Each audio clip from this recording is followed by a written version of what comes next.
안녕하세요. 제 이름은 김복순이라고 합니다. 정말 큰일 날 뻔했던 제 이야기 좀 들어주세요. 창문을 두드리는 빗소리가 꼭 누구의 원망설인 울음소리 같았습니다. 6월 초입에 이렇게 장대비가 쏟아지는 건 참 드문 일이죠. 시장 바닥에 흙먼지를 다 씻어내릴 듯한 기세로 퍼붓는 비를 보며 저는 텅 빈 가게 안에서 마지막 그릇을 닦고 있었어요. 철그렁. 젖은 행주가 스테인리스 그릇에 닿는 소리만이 유일한 소음이었습니다. 평생을 바친 제 국밥집입니다. 남편 먼저 하늘로 보내고 아들 민준이 하나만 바라보며 지켜온 제 인생 그 자체였죠. 뜨거운 국물을 퍼내느라 굽어버린 허리, 거친 행주의 지문이 닳아버린 손가락. 그 모든 것이 이 가게에 훈장처럼 새겨져 있었습니다. 이제는 다 키운 아들 녀석 장가도 보냈으니 이 가게를 물려주고 쉴 때도 되지 않았나 그런 생각을 하던 참이었어요. 그때였습니다. 굳게 닫힌 가게의 유리문이 미친 듯이 덜컹거렸습니다. 쾅, 쾅, 쾅. 마치 심장이 내려앉는 듯한 소리였어요. 이 밤중에 찾아올 손님은 없는데 마감 팻말을 분명히 걸어두었는데도 말이죠. 혹시 술 취한 행인인가 싶어 무시하려는데 문을 두드리는 소리가 더 절박해졌습니다. 어머니, 저예요, 어머니. 가게 안을 다 채우던 빗소리를 뚫고 희미하게 들려오는 목소리. 익숙하지만 어딘지 모르게 잔뜩 겁에 질린 제 며느리 유진이의 목소리였습니다. 저는 깜짝 놀라들고 있던 그릇을 떨어뜨릴 뻔했어요. 아가, 이 밤중에 무슨 일이냐?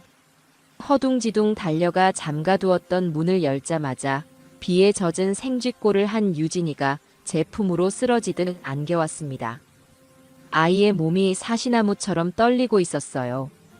입고 있는 얇은 원피스는 비를 잔뜩 머금어 축 늘어져 있었고 화장기 없는 얼굴은 핏기 하나 없이 새하얗게 질려 있었습니다. 제가 본 유진이의 모습 중에 가장 처참한 몰골이었죠. 유진아, 정신 차려봐. 이게 무슨 꼴이야? 제 말이 채 끝나기도 전에 유진이가 고개를 들어 저를 바라봤습니다. 텅 빈 눈동자에 흐르는 것이 빗물인지 눈물인지 분간이 가지 않았어요. 아이는 덜덜 떨리는 입술을 겨우 열어 제게 말했습니다.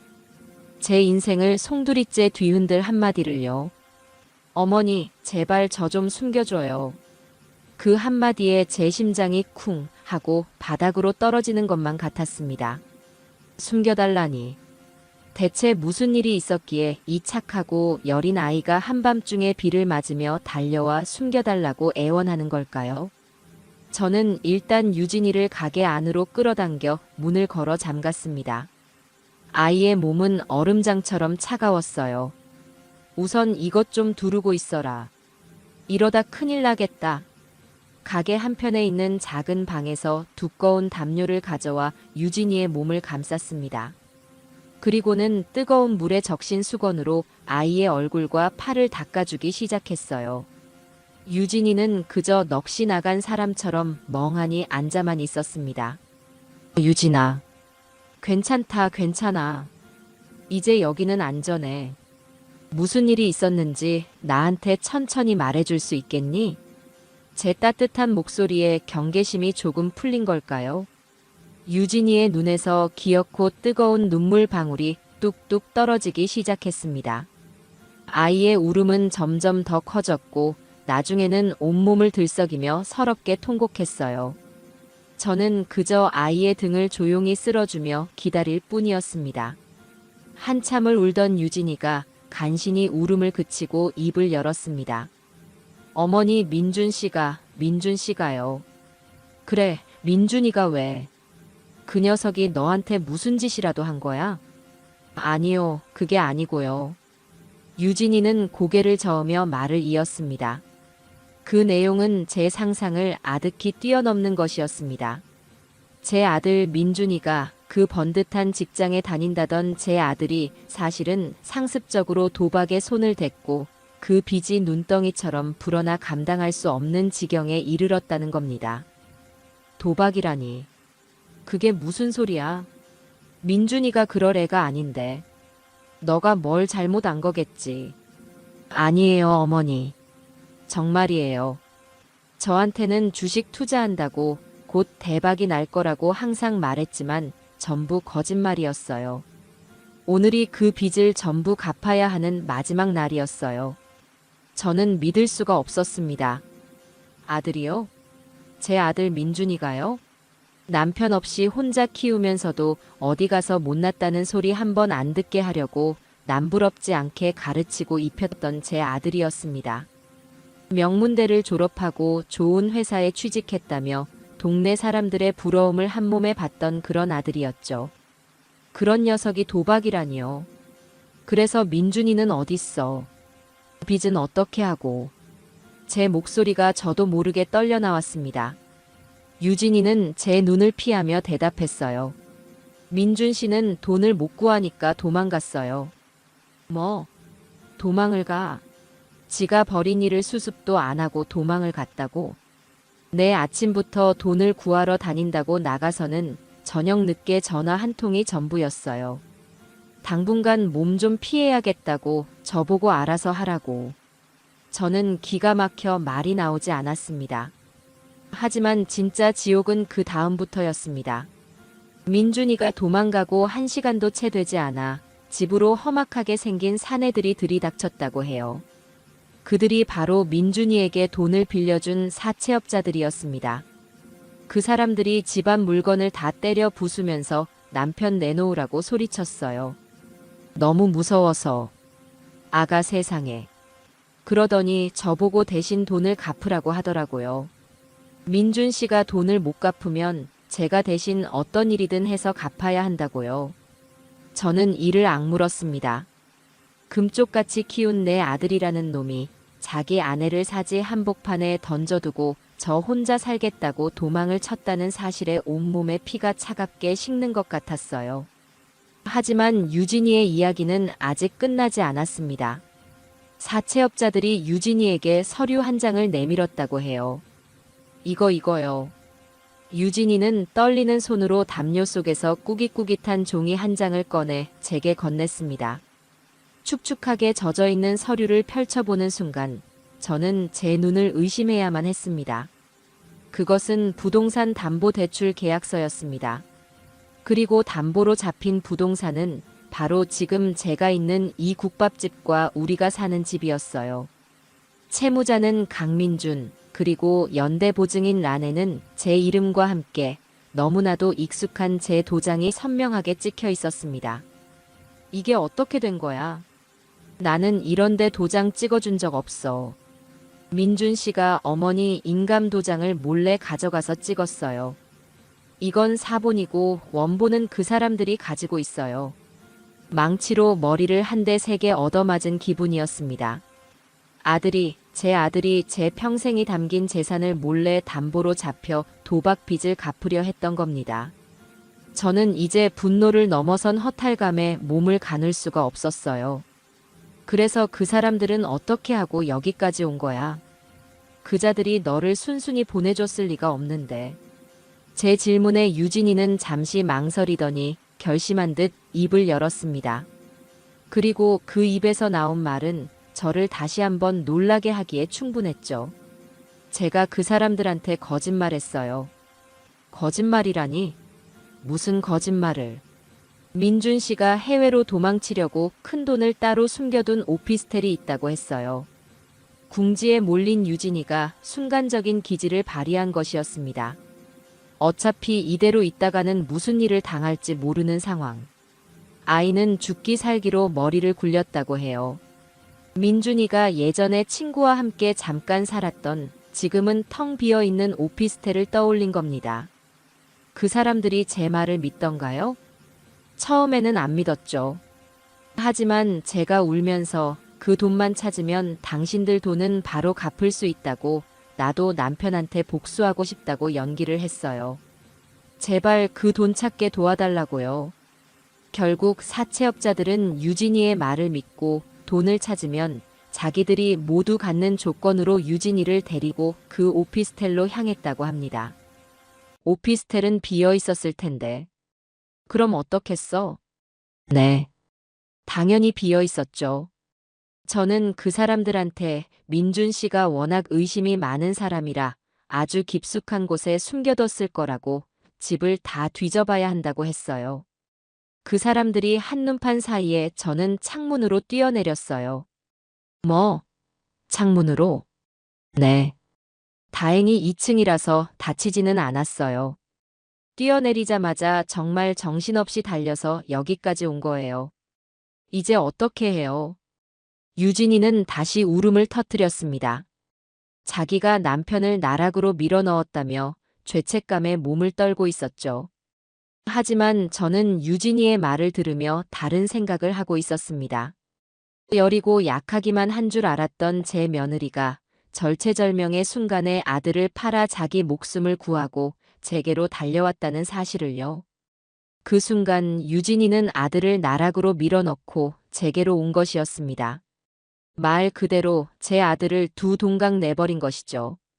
한쪽은 사채업자들에게 쫓기는 신세로, 다른 한쪽은 제 모든 것을 앗아간 배신자로요.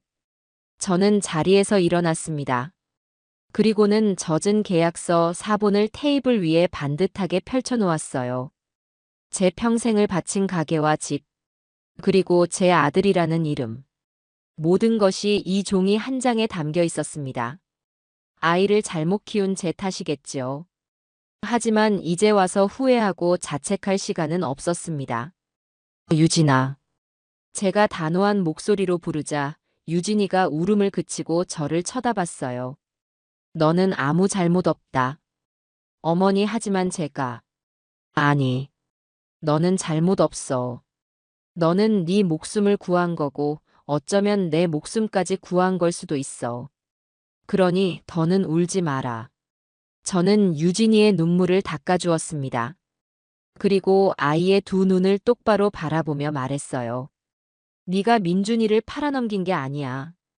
그 녀석이 자기 인생을 도박판에 팔아넘긴 거지. 그리고 너와 나까지 함께 팔아넘기려 한 거고. 제 말에 유진이의 눈빛이 조금씩 달라지기 시작했습니다. 공포와 죄책감으로 가득했던 눈에 아주 작은 불씨 같은 것이 피어나는 것 같았어요. 이제부터 내가 시키는 대로만 하렴. 내가 너 그리고 내 재산 전부 다 지켜낼 테니까. 알겠니? 유진이는 한참 동안 저를 바라보더니 작게 고개를 끄덕였습니다. 그 모습을 확인한 저는 가게의 불을 모두 껐습니다. 밖에서는 여전히 미친 듯이 비가 쏟아지고 있었죠. 폭풍우는 이제 막 시작된 것이었습니다. 그리고 그 폭풍의 한가운데에 저는 기꺼이 뛰어들 준비가 되어 있었죠. 제 아들이 버린 이 더럽고 추악한 판을 이제는 이 어미가 직접 끝내야만 했습니다. 밤은 뜬 눈으로 꼬박 새웠습니다. 유진이는 작은 방에 뉘었지만 아이가 어찌 잠을 잘 수 있었겠어요. 낯선 이불 속에서 작은 소리에도 움찔거리며 뒤척이는 기색이 문 밖까지 고스란히 느껴졌습니다. 저는 가게 홀의 낡은 평상에 누워 쉴 새 없이 몰아치는 빗소리를 들으며 수만 가지 생각을 했어요. 내 아들 민준이. 제 기억 속 아들은 늘 반듯하고 자랑스러운 아들이었습니다. 시장 바닥에서 국밥을 파는 엄마를 부끄러워하지 않았고 용돈 한 번 허투루 쓰는 법이 없었죠. 그런 아들이 어쩌다 도박에 빠져 제 어미와 아내를 사지로 내모는 짐승 같은 놈이 되어버렸을까요? 어디서부터 잘못된 건지 아무리 기억의 실타래를 풀어봐도 답을 찾을 수가 없었습니다. 날이 밝아올 무렵 빗줄기가 조금씩 가늘어지고 있었습니다. 그와 동시에 제 머릿속도 차갑게 정리되기 시작했어요. 자책과 원망은 나중에 해도 늦지 않아요. 지금은 정신을 차려야 합니다. 며느리를 지켜야 하고 내 40년이 담긴 이 가게와 집을 지켜내야만 했죠. 그때 제 머리맡에 놓아두었던 낡은 휴대폰이 요란한 소리를 내며 울리기 시작했습니다. 화면에 뜬 내 아들이라는 세 글자에 저는 심호흡을 한번 하고 전화를 받았습니다. 민준아. 어머니, 잘 주무셨어요? 어제 비가 너무 많이 오던데 가게는 괜찮으시고요? 수화기 너머로 들려오는 아들의 목소리는 너무나도 평온하고 다정했습니다. 마치 아무 일도 없었다는 듯이요. 어젯밤 자기 아내에게 알아서 하라며 전화를 끊고 도망친 놈의 목소리라고는 믿기지 않을 정도였습니다. 그 뻔뻔함의 순간 울화가 치밀어 올랐지만 저는 가까스로 평정심을 유지했어요. 괜찮다. 가게도 나도 괜찮아. 너는? 너는 어디야? 아, 저요? 저 지금 지방에 출장 와 있어요. 어제 저녁에 급하게 내려왔잖아요. 유진이한테는 말해뒀는데 어머니한테 따로 전화를 못 드렸네요. 죄송해요. 기가 막혔습니다. 출장이요? 제 며느리가 공포에 떨며 빗속을 뚫고 달려와 제게 숨겨달라고 애원하는 동안 이 녀석은 제게 태연하게 출장이라는 거짓말을 하고 있었습니다. 저는 끓어오르는 분노를 누르며 대답했어요. 그래, 출장이 바쁜가 보구나. 네, 좀요. 큰 계약건이라서요. 이것만 잘 성사되면 회사에서 제 위치가 아주 탄탄해질 거예요. 그럼 어머니 더 호강시켜 드릴 수 있죠. 호강. 그 말이 칼날이 되어 제 가슴을 후벼 파는 것 같았습니다. 제 전 재산을 담보로 도박을 하고 그마저도 여의치 않으니 아내를 버리고 도망친 녀석이 제게 호강을 시켜주겠다고 말하고 있었어요. 저는 입술을 깨물며 물었습니다. 그래, 유진이는? 아, 유진이 몸이 좀 안 좋다고 해서요. 바람도 쐴 겸 며칠 친정에 가 있으라고 했어요. 장모님한테도 잘 말씀드렸고요. 거짓말이 아주 입에 붙었습니다. 유진이 친정에는 전화 한 통 해보지 않은 게 분명했어요. 만약 전화했다면 유진이가 그곳에 없다는 사실을 바로 알았을 테니까요. 이 녀석은 지금 저를 떠보고 있는 겁니다. 유진이가 제게 왔는지 모든 사실을 털어놓았는지 확인하고 싶었던 것이죠. 그래, 몸이 어디가 안 좋다니? 그냥 좀 피곤하다고 하더라고요. 여자들 그런 거 있잖아요.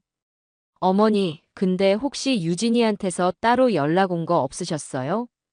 드디어 본색을 드러냈습니다. 저는 잠시 침묵하다가 아무것도 모르는 목소리로 대답했어요. 연락? 아니, 없었는데. 왜? 무슨 일 있어? 아닙니다. 아무 일 없어요. 그냥 혹시나 해서요. 제 대답에 안심한 듯한 아들의 목소리. 그 순간 저는 확신했습니다. 이 녀석은 제가 모든 사실을 알게 되는 것을 가장 두려워하고 있다는 것을요. 그리고 그 두려움이 바로 제 무기가 될 수 있다는 것을요. 별일 없으면 됐다. 출장 잘 마치고 조심히 올라오너라. 네, 어머니. 제가 올라가서 바로 연락드릴게요. 사랑합니다, 어머니. 그 역겨운 마지막 인사를 끝으로 전화가 끊겼습니다. 저는 휴대폰을 든 채 한동안 허공을 응시했어요. 사랑한다. 방금 전까지 저를 속이고 떠보던 그 입으로 사랑한다는 말을 짓거렸습니다. 제 안에서 무언가 단단히 부서져 내리는 소리가 들렸어요. 아들에 대한 마지막 믿음과 기대, 그런 것들이었겠죠. 제가 전화를 끊는 소리에 유진이가 작은 방에서 조심스럽게 얼굴을 내밀었습니다. 아이의 얼굴에는 걱정이 가득했어요. 어머니 민준 씨한테서 전화 온 거예요? 그래. 방금. 뭐래요? 제 얘기는 안 하던가요? 하더구나. 너 아파서 친정 갔다고 나한테 아주 살갑게 거짓말을 하던걸. 제 말에 유진이의 얼굴이 다시 하얗게 질렸습니다. 저는 아이를 이리 오라는 듯 손짓했어요. 유진이는 조심스럽게 다가와 제 옆에 앉았습니다. 저는 유진이의 손을 잡으며 말했어요. 아가, 잘 들어라. 이제부터 우리는 아무것도 모르는 거야. 민준이는 바쁘게 출장 간 착한 아들이고 너는 몸이 아파 친정에 간 착한 며느리지.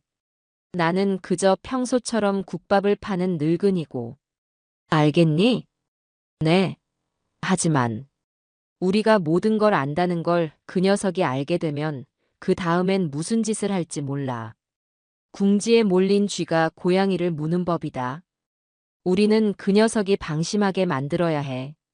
제가 모든 걸 완벽하게 통제하고 있다고 착각하게 둬야 한다는 소리야.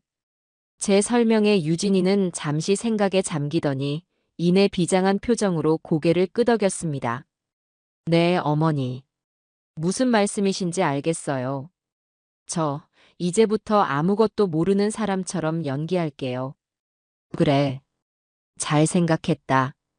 저는 유진이가 어젯밤 가져온 그 축축한 계약서 사본을 다시 펼쳤습니다. 밤새 말랐지만 구겨진 흔적은 그대로 남아 있었어요. 이것 좀 보자. 이게 모든 문제의 시작이니까. 저와 유진이는 계약서의 내용을 한 줄 한 줄 꼼꼼하게 뜯어보기 시작했습니다. 채권자는 백송금융이라는 들어본 적도 없는 대부업체였고, 대표는 백상철이라는 낯선 이름이었습니다. 대출 원금은 자그마치 3억 원. 이자는 상상을 초월하는 수준이었죠. 어머니, 이걸 정말 저희 가게랑 집을 담보로. 그러게 말이다. 이 도장 좀 보거라. 내가 평생을 써온 내 분신 같은 도장인데 이걸 훔쳐다가 이런 종이 쪼가리에 찍을 생각을 하다니. 계약서 마지막 장에 찍힌 제 인감 도장은 틀림없는 제 것이었습니다. 민준이는 제가 가게 금고 깊숙한 곳에 보관해두는 도장을 언제부턴가 호시탐탐 노리고 있었던 겁니다. 언제쯤 훔쳐간 것 같니? 아마 지난주였을 거예요. 어머니 가게 일 도와드린다고 왔을 때 제가 잠깐 자리를 비운 사이에 금고를 여는 소리를 들었던 것 같아요. 그때는 어머니신 줄 알았는데. 유진이는 자책감에 고개를 숙였습니다. 내 잘못이다. 설마 아들놈이 제 어미 금고를 털 거라고는 상상도 못한 내 잘못이야. 너를 탓하는 게 아니니 고개 들거라. 계약서를 살펴보던 중 저는 이상한 점을 하나 발견했습니다. 계약 날짜였어요. 불과 사흘 전이었습니다. 유진아, 이상하다. 계약한 지 사흘밖에 안 됐는데 어제가 마지막 날이라는 게 말이 되니? 이렇게 큰 돈을 빌리면서 상환 기간이 고작 사흘이라고? 저도 그게 이상했어요. 그 사람들이 말하기를 민준 씨가 3일 안에 10배로 불려주겠다는 확실한 정보가 있다고 그 정보만 믿고 돈을 빌려간 거래요. 만약 3일 안에 못 갚으면 담보로 잡은 부동산은 자기들 소유가 된다는 조건이었고요. 결국 도박이었습니다. 확실한 정보라는 말로 사채업자들까지 속여 넘긴 것이죠. 제 아들은 이제 단순한 도박꾼이 아니었습니다. 다른 사람을 속여 돈을 뜯어내는 사기꾼이 되어버린 겁니다. 그리고 그 대가로 제 인생 전부를 판돈으로 걸었고요. 어머니, 이제 저희 어떻게 해요? 이 계약서 정말 법적으로 효력이 있는 건가요? 저희 정말 이 가게랑 집을 다 뺏기는 거예요? 유진이가 절망적인 목소리로 물었습니다. 저는 계약서를 조용히 접어 서랍에 넣었어요. 그리고 유진이의 어깨를 단단히 붙잡았습니다. 아니, 절대로 그렇게 안 돼. 아니, 내가 절대로 그렇게 안 되게 만들 거야. 하지만 이 계약서는 가짜야. 내가 직접 도장을 찍은 것도 아니고 내 의사를 확인한 것도 아니지. 명백한 사문서 위조고 사기다. 법적으로 따지면 우리가 불리할 게 하나도 없어. 정말요? 그래. 하지만 법대로만 해결하기에는 시간이 너무 오래 걸려. 그리고 저자들이 그걸 기다려줄 위인들도 아니고. 그 전에 우리를 어떻게든 괴롭히려 들겠지. 그러니 우리는 우리만의 방식으로 이 문제를 해결해야 한다. 저는 자리에서 일어났습니다. 그리고 가게 앞치마를 둘렀어요. 비가 그친 창밖으로 시장 사람들이 하나둘씩 장사를 준비하는 모습이 보였습니다. 저도 제 일상으로 돌아가야 했죠. 그게 바로 제 싸움의 시작이었습니다. 유진아, 너는 당분간 이 방에서 절대 나오지 마라. 식사는 내가 안으로 넣어줄게. 누가 찾아오거든 없는 사람처럼 숨만 쉬고 있거라. 민준이도 사채업자들도 그 누구도 너를 찾지 못하게 내가 지켜줄 테니. 어머니, 나는 오늘부터 평소랑 똑같이 장사를 할 거다. 아무 일 없는 사람처럼 국밥을 말고 손님들을 맞아야지. 그래야 그놈들도 우리를 얕보지 못할 테니까. 그리고 그 틈에 나는 이 판을 뒤집을 방법을 찾을 거야. 제 단호한 모습에 유진이는 더 이상 아무 말도 하지 못하고 고개만 끄덕였습니다. 저는 가게 문을 활짝 열었습니다. 비가 그친 뒤에 상쾌한 아침 공기가 가게 안으로 밀려 들어왔어요. 가게 문을 열고 얼마 지나지 않아 옆 가게 떡집을 하는 박 여사가 고소한 쑥 향기를 풍기며 들어왔습니다. 박 여사는 이 시장에서 저와 40년을 함께 늙어온 언니 같은 친구였죠. 김 사장, 어젯밤에 비 오는데 별일 없었어? 우리 가게는 차양막이 찢어져서 아침부터 난리도 아니었네. 형님은요? 나는 괜찮아요. 가게 튼튼한 거야 형님이 더 잘 알면서. 박 여사는 대답 대신 제 얼굴을 빤히 쳐다봤습니다. 근데 김 사장, 얼굴이 왜 이렇게 반쪽이야? 어젯밤에 잠 못 잤어? 무슨 일 있는 거지, 지금?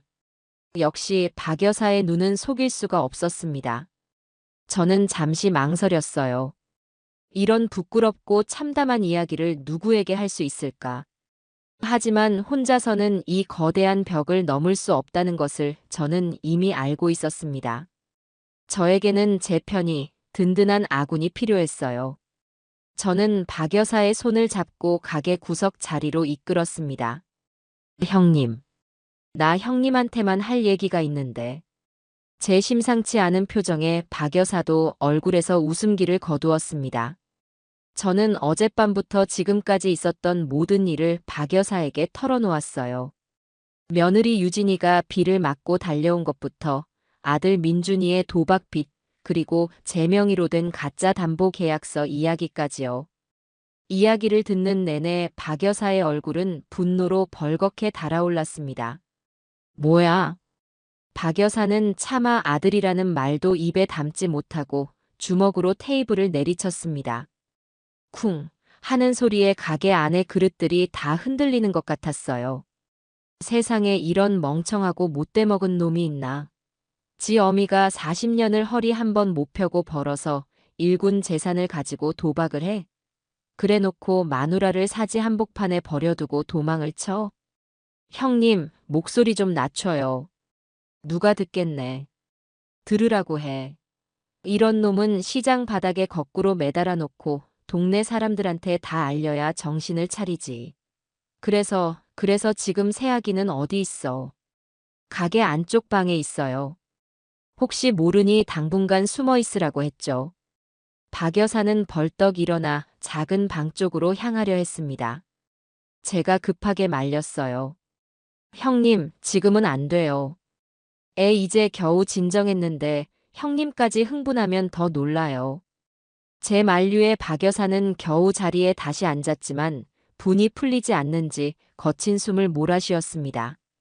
아이고 김 사장. 내가 미안하네. 자식 잘못 키운 게 죄는 아니라지만 이건 정말 너무하다. 그래서 앞으로 어쩔 셈이야. 그냥 당하고만 있을 건 아니지? 당연하죠. 내 눈에 흙이 들어가기 전까지는 이 가게랑 집 절대 못 뺏겨요. 그리고 내 며느리 털끝 하나 못 건드리게 할 겁니다. 제 단호한 대답에 박 여사의 눈빛이 빛났습니다. 그래. 그래야 내 친구 김 사장답지. 그래서 내가 뭘 도우면 되겠어? 말만 해. 이 시장 상인의 총무가 괜히 있는 자리가 아니야. 내가 가진 정보망, 인맥, 뭐든 다 갖다 써. 저는 박 여사의 그 말이 너무나도 고마웠습니다. 역시 제게는 박 여사밖에 없었어요. 우선 민준이랑 그 사채업자들 행방부터 알아봐야겠어요. 혹시 시장 근처에서 못 보던 험상궂은 사람들이나 비싼 외제 차 같은 게 돌아다니지는 않았는지요. 알았어. 내가 오늘 상인의 사람들 모임 있으니 그때 한번 쫙 풀어볼게. 시장 구석구석에 있는 CCTV도 내가 관리하는 거 알지? 한번 돌려보면 뭔가 나오겠지. 그리고 형님, 혹시 백송금융이라고 들어봤어요? 대표는 백상철이라고 하던데. 백송금융? 처음 듣는 이름인데. 그것도 내가 아는 사람들 통해서 한번 알아보지. 그렇게 박 여사는 제게 든든한 약속을 하고는 떡 몇 개를 싸서 작은 방문 앞에 놓아주고 돌아갔습니다. 새아기, 이거 먹고 힘내. 걱정하지 마. 하는 우렁찬 목소리와 함께요. 저는 박 여사가 두고 간 떡을 들고 방으로 들어갔습니다. 유진이는 뜬 눈으로 밤을 새운 탓인지 퀭한 얼굴로 앉아 있었어요. 아가, 이것 좀 먹어라. 옆집 박 여사님이 너 힘내라고 주고 가셨다. 박 여사님께 다 말씀하신 거예요? 그래. 이 싸움은 나 혼자 할 수 있는 게 아니야. 그리고 박 여사님은 우리 편이다. 그러니 아무 걱정 말고 이것부터 먹어. 유진이는 잠시 망설이다가 따끈한 쑥떡을 한 입 베어 물었습니다. 그리고는 이내 눈물을 뚝뚝 흘렸어요. 어머니, 저 너무 무서워요. 만약 그 사람들이 여기까지 찾아오면 어떡하죠? 그리고 민준 씨는 정말 괜찮을까요? 아직은 아들이 걱정되는 모양이었습니다. 하긴 어제까지만 해도 사랑하는 남편이었을 테니까요. 저는 유진이의 머리를 쓰다듬어 주었습니다.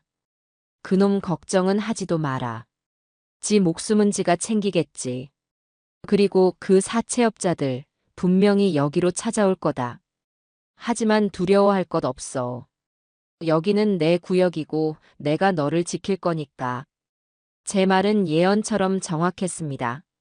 점심시간이 지나고 가게가 한산해질 무렵 보기만 해도 위압감이 느껴지는 검은색 승용차 한 대가 가게 앞에 멈춰 섰습니다. 차에서는 건장한 체격의 사내 두 명이 내렸어요. 어젯밤 유진이가 묘사했던 그 인상착의와 정확히 일치했습니다. 제 심장이 철렁 내려앉았지만 저는 애써 태어난 척 밖으로 나갔습니다. 무슨 일로 오셨소? 여기가 강민준 씨 어머니 가게 맞습니까? 가운데에 선 덩치가 더 큰 사내가 제게 물었습니다. 저는 팔짱을 끼고 그들을 위아래로 훑어보며 대답했어요. 맞는데 우리 아들한테는 무슨 일이요? 보아하니 좋은 일로 온 것 같지는 않은데. 어머니, 아드님이 어디 있는지 아시죠?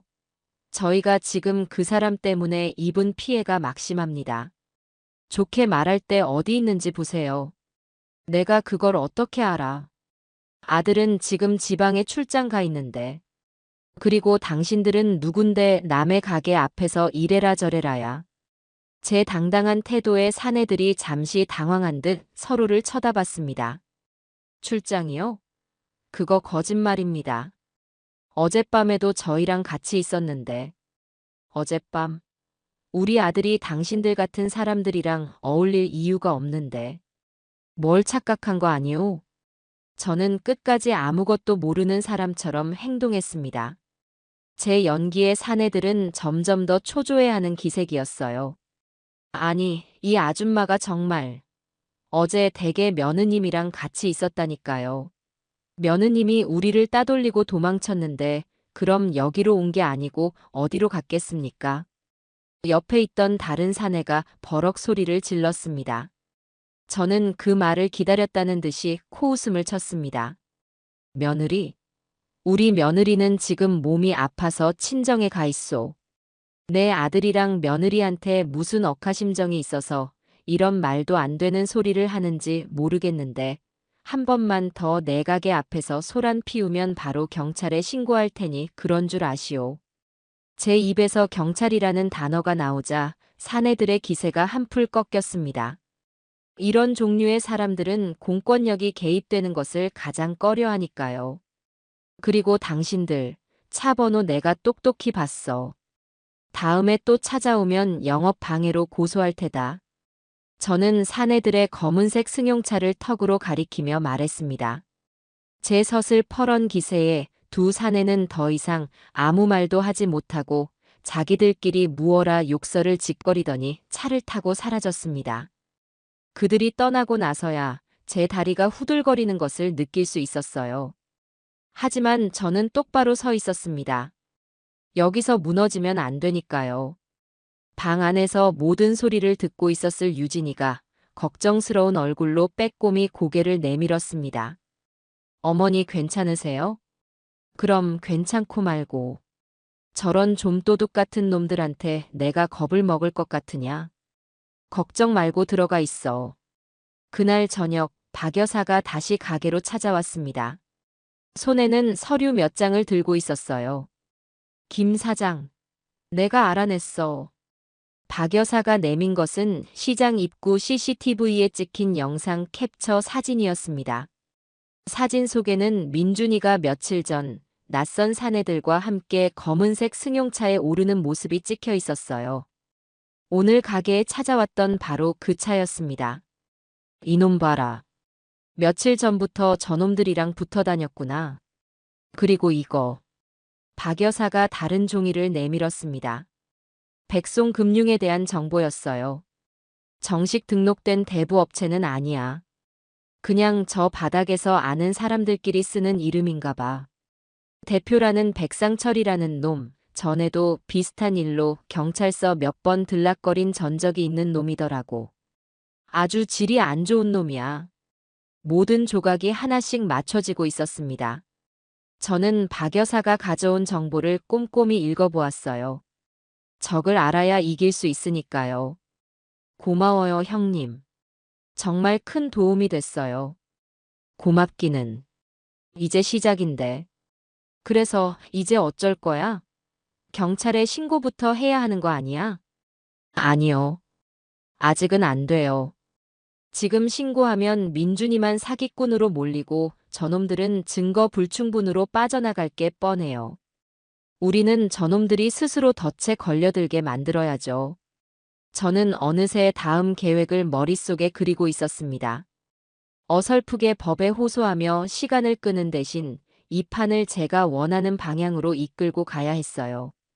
그러기 위해서는 적의 심리를 이용해야만 했습니다. 보이지 않는 전쟁은 이제 막 2라운드에 접어들고 있었죠. 다음 날부터 저는 이전과 조금 다른 방식으로 장사를 시작했습니다. 국밥을 말고 손님을 맞는 것은 똑같았지만 틈틈이 시장 상인들과 이야기를 나눌 때마다 의도적으로 한숨을 섞어 말했어요. 아이고, 박 여사. 나 정말 속상해 죽겠네. 왜 그래, 또. 민준이 그놈 때문에 그래.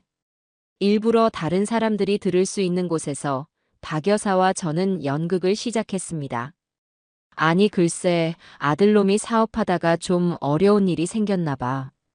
나한테 돈 얘기를 슬쩍 하는데 내가 가진 돈이 어디 있겠어. 이 가게랑 집이 전부인데. 쯧쯧쯧.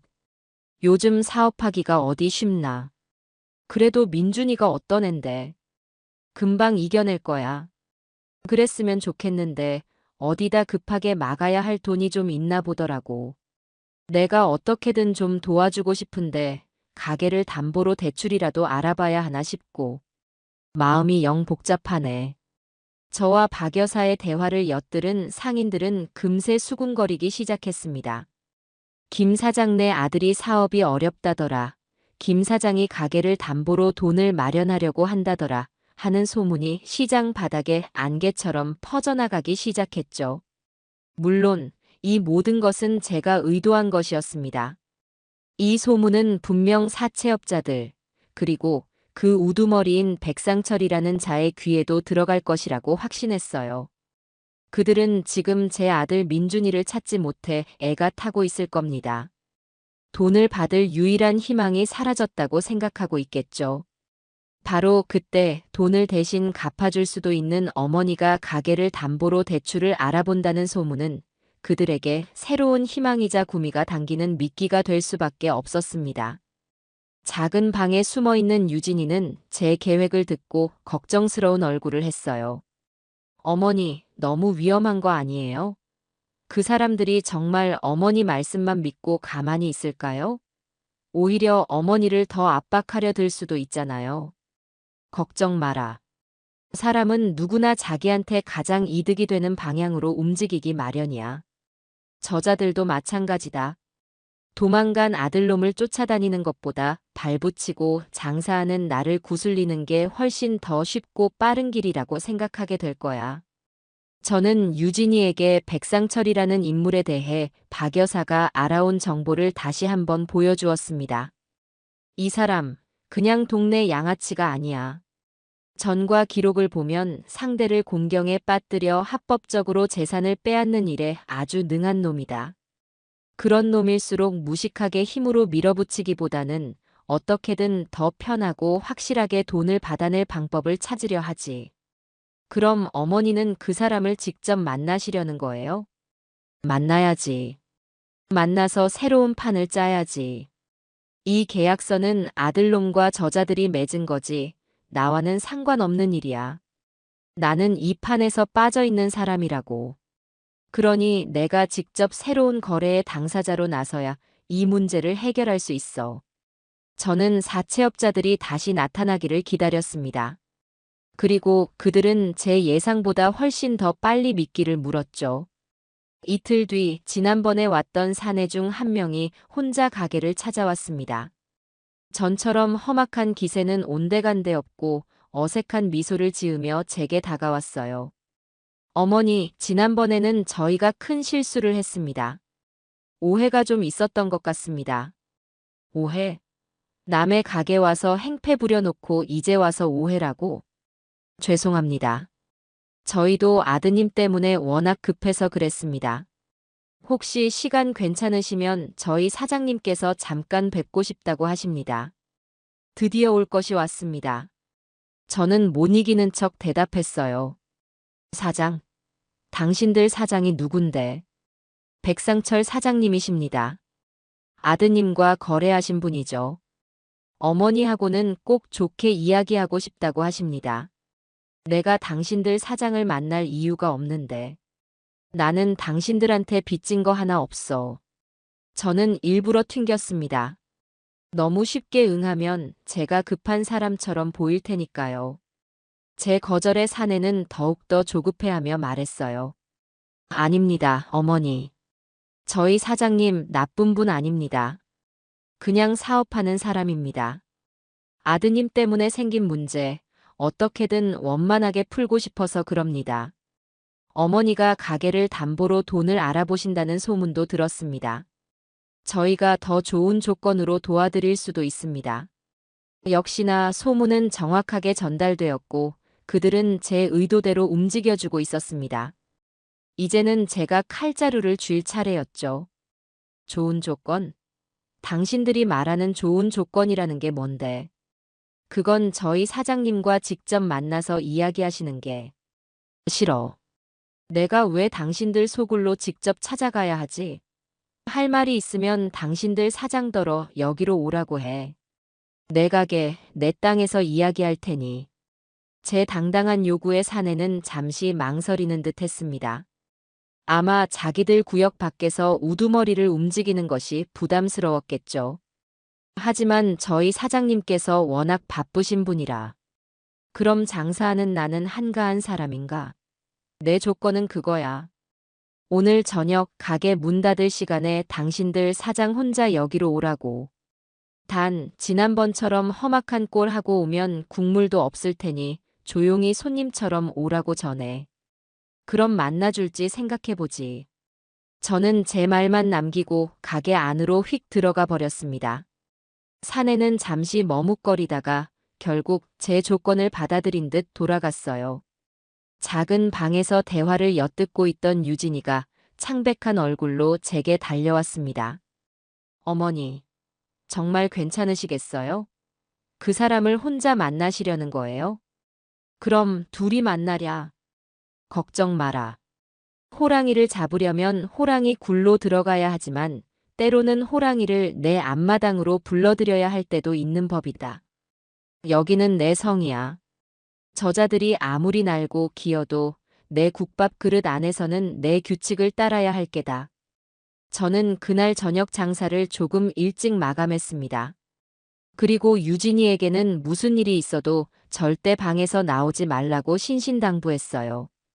혹시 모를 상황에 대비해 박 여사에게도 연락을 해두었습니다. 제가 1시간 뒤까지 연락이 없으면 바로 경찰에 신고해 달라고요. 박 여사는 걱정 말라며 시장 남자 장정 몇 명과 함께 근처에서 대기하고 있겠다고 말해주었습니다. 약속한 시간이 되자 가게 문이 조용히 열렸습니다.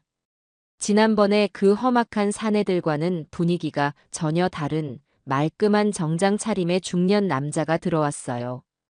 나이는 50살쯤 되어 보였고 비싸 보이는 안경 너머의 눈빛은 차갑고 날카로웠습니다. 그가 바로 백상철, 제 아들의 인생과 제 모든 것을 삼키려 했던 남자였습니다. 처음 뵙겠습니다, 어머님. 백상철입니다.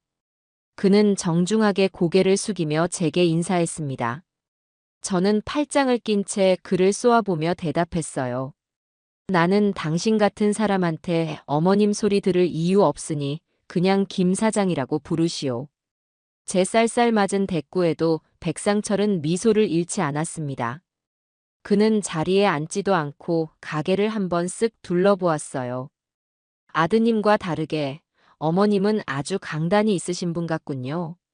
마음에 듭니다. 마음에 들고 말고 할 거 없어. 본론만 말하시오. 이 바쁜 사람 시간 뺏지 말고. 좋습니다. 그럼 본론부터 말씀드리죠. 아드님이 진 빚, 어머님께서 대신 갚아주셨으면 합니다.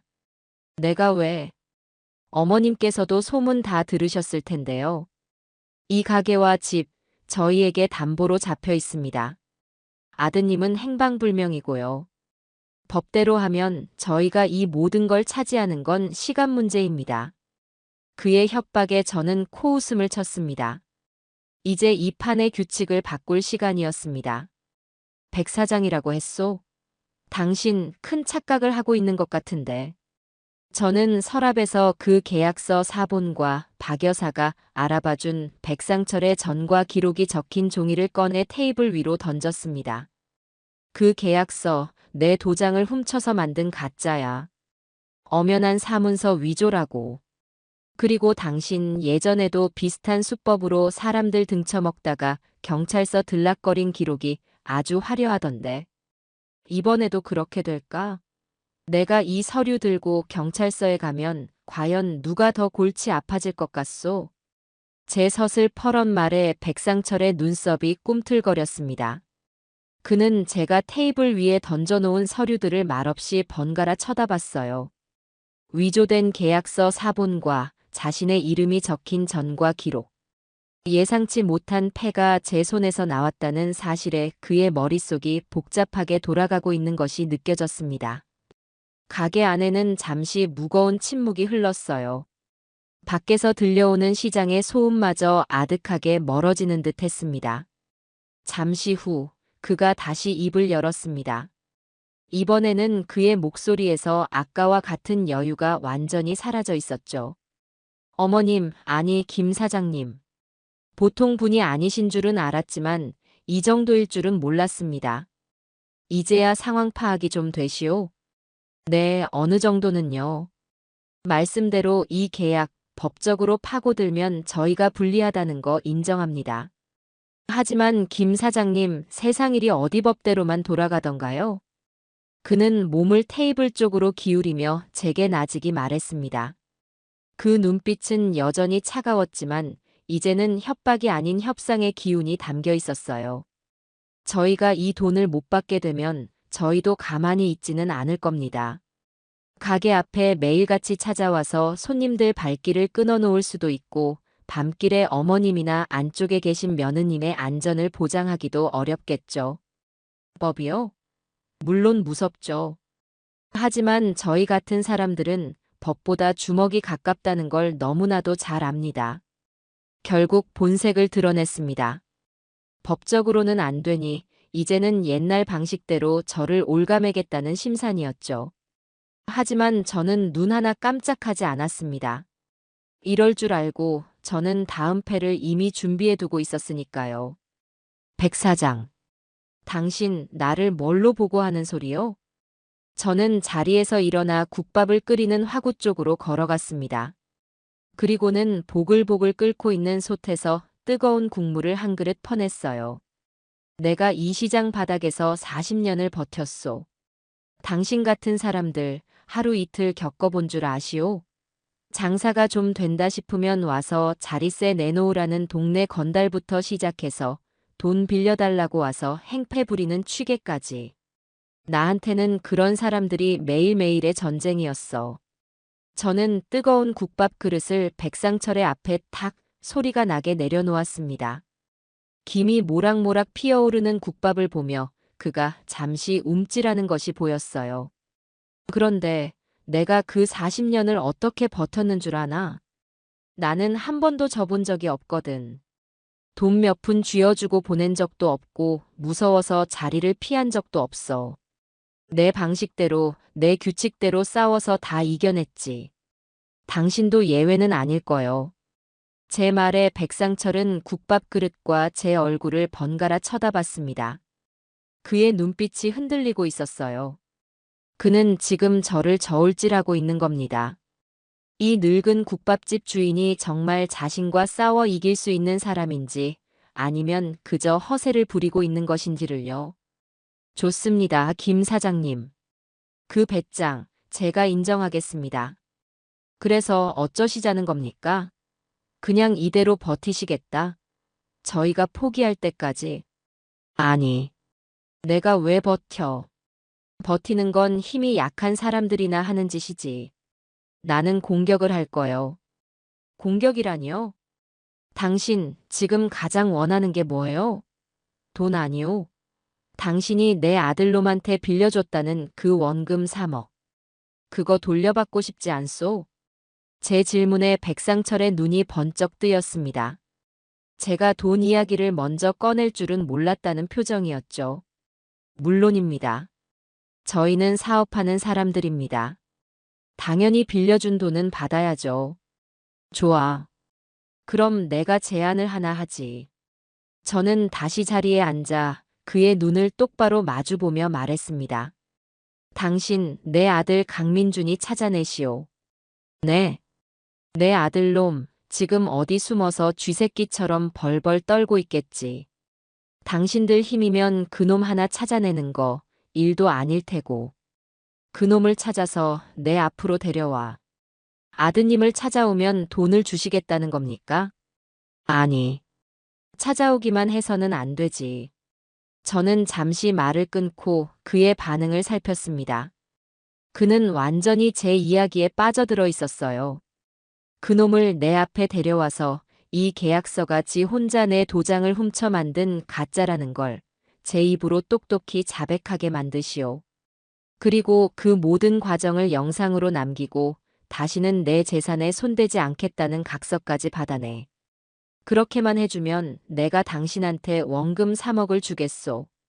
제 제안에 백상철은 한동안 입을 다물지 못했습니다. 그의 머릿속에서 지금 복잡한 계산이 이루어지고 있을 겁니다.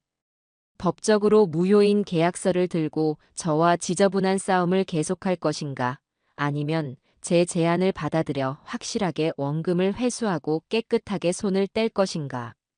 답은 정해져 있었죠. 김 사장님, 지금 저와 거래를 하시자는 겁니까? 거래? 아니, 이건 거래가 아니야. 당신한테 주는 마지막 기회지. 내 제안을 받아들이면 당신은 잃어버릴 뻔했던 원금을 찾게 되는 거고, 거절하면 나는 당장 내일 아침에 이 서류 들고 경찰서로 갈 거예요. 사문서 위조의 협박, 영업 방해까지. 당신 전과 기록에 몇 줄 더 추가되는 건 시간 문제겠지. 선택은 당신이 하는 거요. 백상철은 마른 침을 한번 꿀꺽 삼켰습니다. 승기는 완전히 제 쪽으로 넘어왔습니다. 그는 잠시 고민하더니 드디어 결심한 듯 말했어요. 알겠습니다. 김 사장님의 제안 받아들이겠습니다. 현명한 선택이요. 하지만 저희도 조건이 있습니다. 말씀하신 대로 아드님을 잡아와서 자백까지 다 받아내면 정말로 원금을 주신다는 보장이 필요합니다. 보증 말이요? 이 국밥집이 내 보증이요. 내가 40년 동안 이 자리에서 장사하면서 손님들한테 국물 한 방울 더 주는 일은 있었어도 외상값 떼먹거나 약속 한 번 어긴 적 없어. 내 이름 석자가 내 인생이 보증이라고. 그걸 못 믿겠으면 지금 이 자리에서 판을 엎어도 좋소. 제 말에는 한치의 망설임도 없었습니다. 제 진심이 통한 걸까요? 백상철은 더 이상 토를 달지 않고 고개를 끄덕였습니다. 믿겠습니다. 그럼 그렇게 하죠. 저희가 강민준 씨를 찾아서 사장님 원하시는 대로 모든 걸 받아내겠습니다. 기간은 일주일 주겠소. 일주일 안에 해결해. 그 이상은 못 기다려. 일주일이라니요. 너무 짧습니다. 그건 당신들 사정이고. 내 아들놈이 어디서 뭘 하고 돌아다닐지 내가 어떻게 알아. 그놈 찾아다니는데 드는 비용까지 내가 책임져 줄 수는 없지. 일주일이야. 그 안에 끝내지 못하면 이 제안은 없던 걸로 하겠소. 제 단호한 태도에 백상철은 결국 제 조건을 모두 받아들였습니다. 그는 자리에서 일어나 제게 정중하게 허리를 숙였습니다. 그럼 일주일 뒤에 좋은 소식 가지고 다시 찾아뵙겠습니다. 국밥이나 한 그릇 하고 가시오. 빈속에 일하려면 힘들 텐데. 제가 무심하게 툭 던진 말에 백상철은 잠시 놀란 표정을 짓더니 이내 헛웃음을 터뜨렸습니다. 아닙니다. 오늘은 속이 더부룩해서 도저히 안 넘어갈 것 같습니다. 나중에 모든 일이 다 끝나면 그때는 손님으로 와서 한 그릇 꼭 팔아드리겠습니다. 그 말을 남기고 백상철은 가게를 떠났습니다. 그가 사라지고 나서야 저는 참았던 숨을 길게 내쉴 수 있었어요. 등줄기에는 식은땀이 흥건했습니다. 맹수를 상대로 외줄 타기를 한 기분이었죠. 문이 닫히는 소리를 듣고 유진이가 작은 방에서 조심스럽게 나왔습니다. 아이의 얼굴은 경악과 존경심이 뒤섞인 묘한 표정이었어요. 어머니 다 들었어요. 어떻게 그런 생각을 하셨어요? 그 무서운 사람을 상대로. 무섭긴 뭐가 무서워. 저 사람도 결국 돈 때문에 움직이는 장사꾼일 뿐이야. 그 사람이 원하는 걸 쥐어주면서 내가 원하는 걸 얻어내는 것뿐이지. 저는 백상철이 앉았던 자리에 앉았습니다. 아직 온기가 남아있는 국밥 그릇을 바라보았어요. 유진아. 네, 어머니. 이제 공은 저쪽으로 넘어갔다.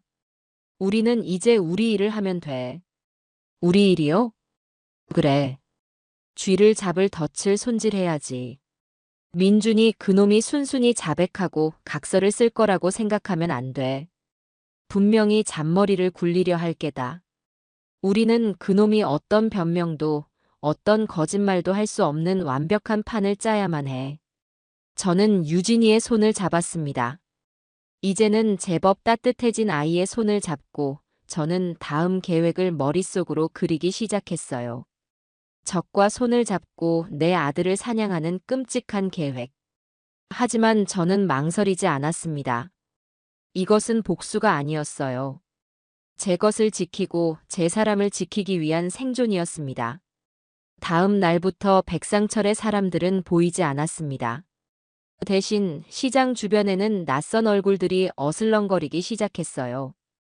박 여사가 상인회 정보망을 통해 알아본 바로는 모두 백상철이 풀어놓은 사람들이라고 했습니다. 그들은 민준이와 연결될 만한 모든 곳에 잠복하며 아들의 행방을 쫓고 있었죠. 제 아들은 이제 제 의지와 상관없이 대한민국에서 가장 찾기 힘든 사람이 되어버린 겁니다. 김 사장, 정말 괜찮겠어? 독사를 풀어서 뱀을 잡는 격인데 이러다 독사한테 물리는 거 아니야? 박 여사가 걱정스러운 얼굴로 제게 물었습니다. 저는 묵묵히 고개를 저었어요. 형님, 이미 주사위는 던져졌어요. 그리고 이 판에서 독사는 백상철이 아니라 바로 나여야만 해요. 저는 더 이상 수동적으로 기다리지 않았습니다. 백상철이 아들을 쫓는 동안 저와 유진이는 덫을 손질하기 시작했어요. 민준이가 제 발로 함정에 걸어 들어와 스스로 모든 것을 자백하게 만들 완벽한 무대를 준비해야 했습니다. 유진아, 민준이가 가장 두려워하는 게 뭘 것 같니? 제 질문에 유진이는 잠시 고민하다가 대답했습니다. 돈을 잃는 거요. 그리고 남들 앞에서 자기 체면이 깎이는 거요. 자기가 얼마나 잘나고 똑똑한 사람인지 인정받는 걸 중요하게 생각했으니까요. 그렇지. 바로 그거야. 돈과 체면. 우리는 그 두 가지를 이용해서 그놈의 목을 조를 거다. 저와 유진이는 작은 방에 마주 앉아 앞으로 일어날 모든 상황을 예상하며 시나리오를 짰습니다. 백상철에게 붙잡힌 민준이가 어떤 거짓말을 할지, 어떻게든 상황을 모면하기 위해 어떤 잔꾀를 부릴지, 그 모든 경우의 수를 따져봤죠. 분명히 어머니께 잘못했다고 다시는 안 그러겠다고 울면서 매달릴 거예요. 어머니의 동정심에 호소하려 들겠죠. 그럴 테지. 하지만 그 눈물에 속아줄 내가 아니지.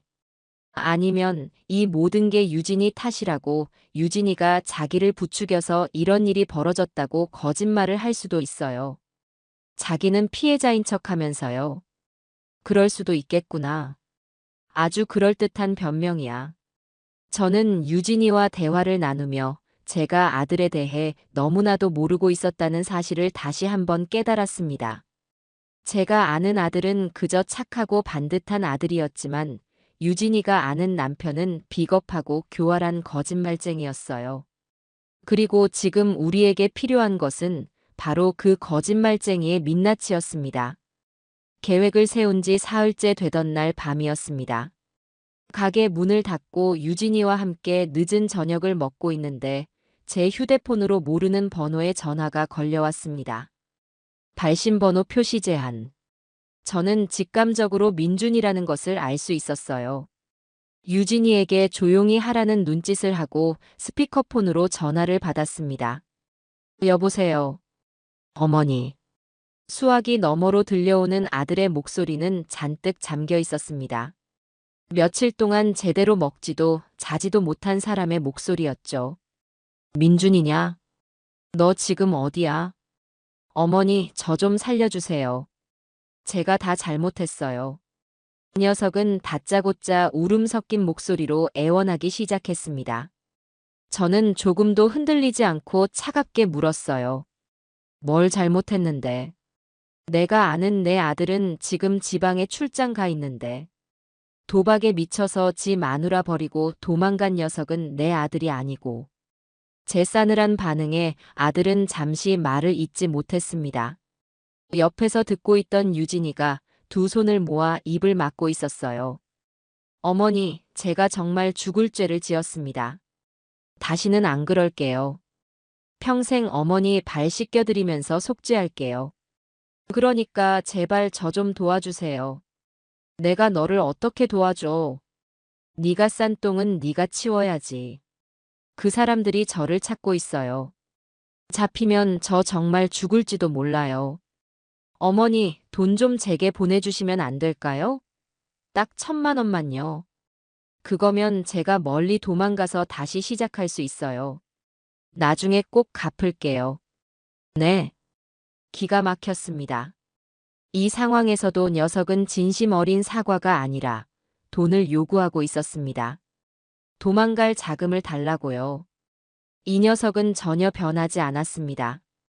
저는 옆에 있던 박 여사가 혹시 몰라 빌려준 소형 녹음기의 버튼을 눌렀습니다. 돈. 내가 지금 너한테 줄 돈이 어디 있어. 네가 내 전 재산을 도박판에 갖다 바쳤는데. 아니잖아요. 어머니 아직 가게랑 집 있잖아요. 그거 담보로 대출 받으시면. 입 다물어. 저도 모르게 소리를 질렀습니다. 너 지금 그걸 말이라고 하는 거야? 내가 평생을 바친 가게를 담보로 대출을 받아서 도망갈 자금을 대달라고? 너 정말 사람이 맞니? 제 분노에 찬 외침에 아들의 애원하던 목소리가 순간 돌변했습니다. 어머니까지 어떻게 저한테 이러실 수 있어요?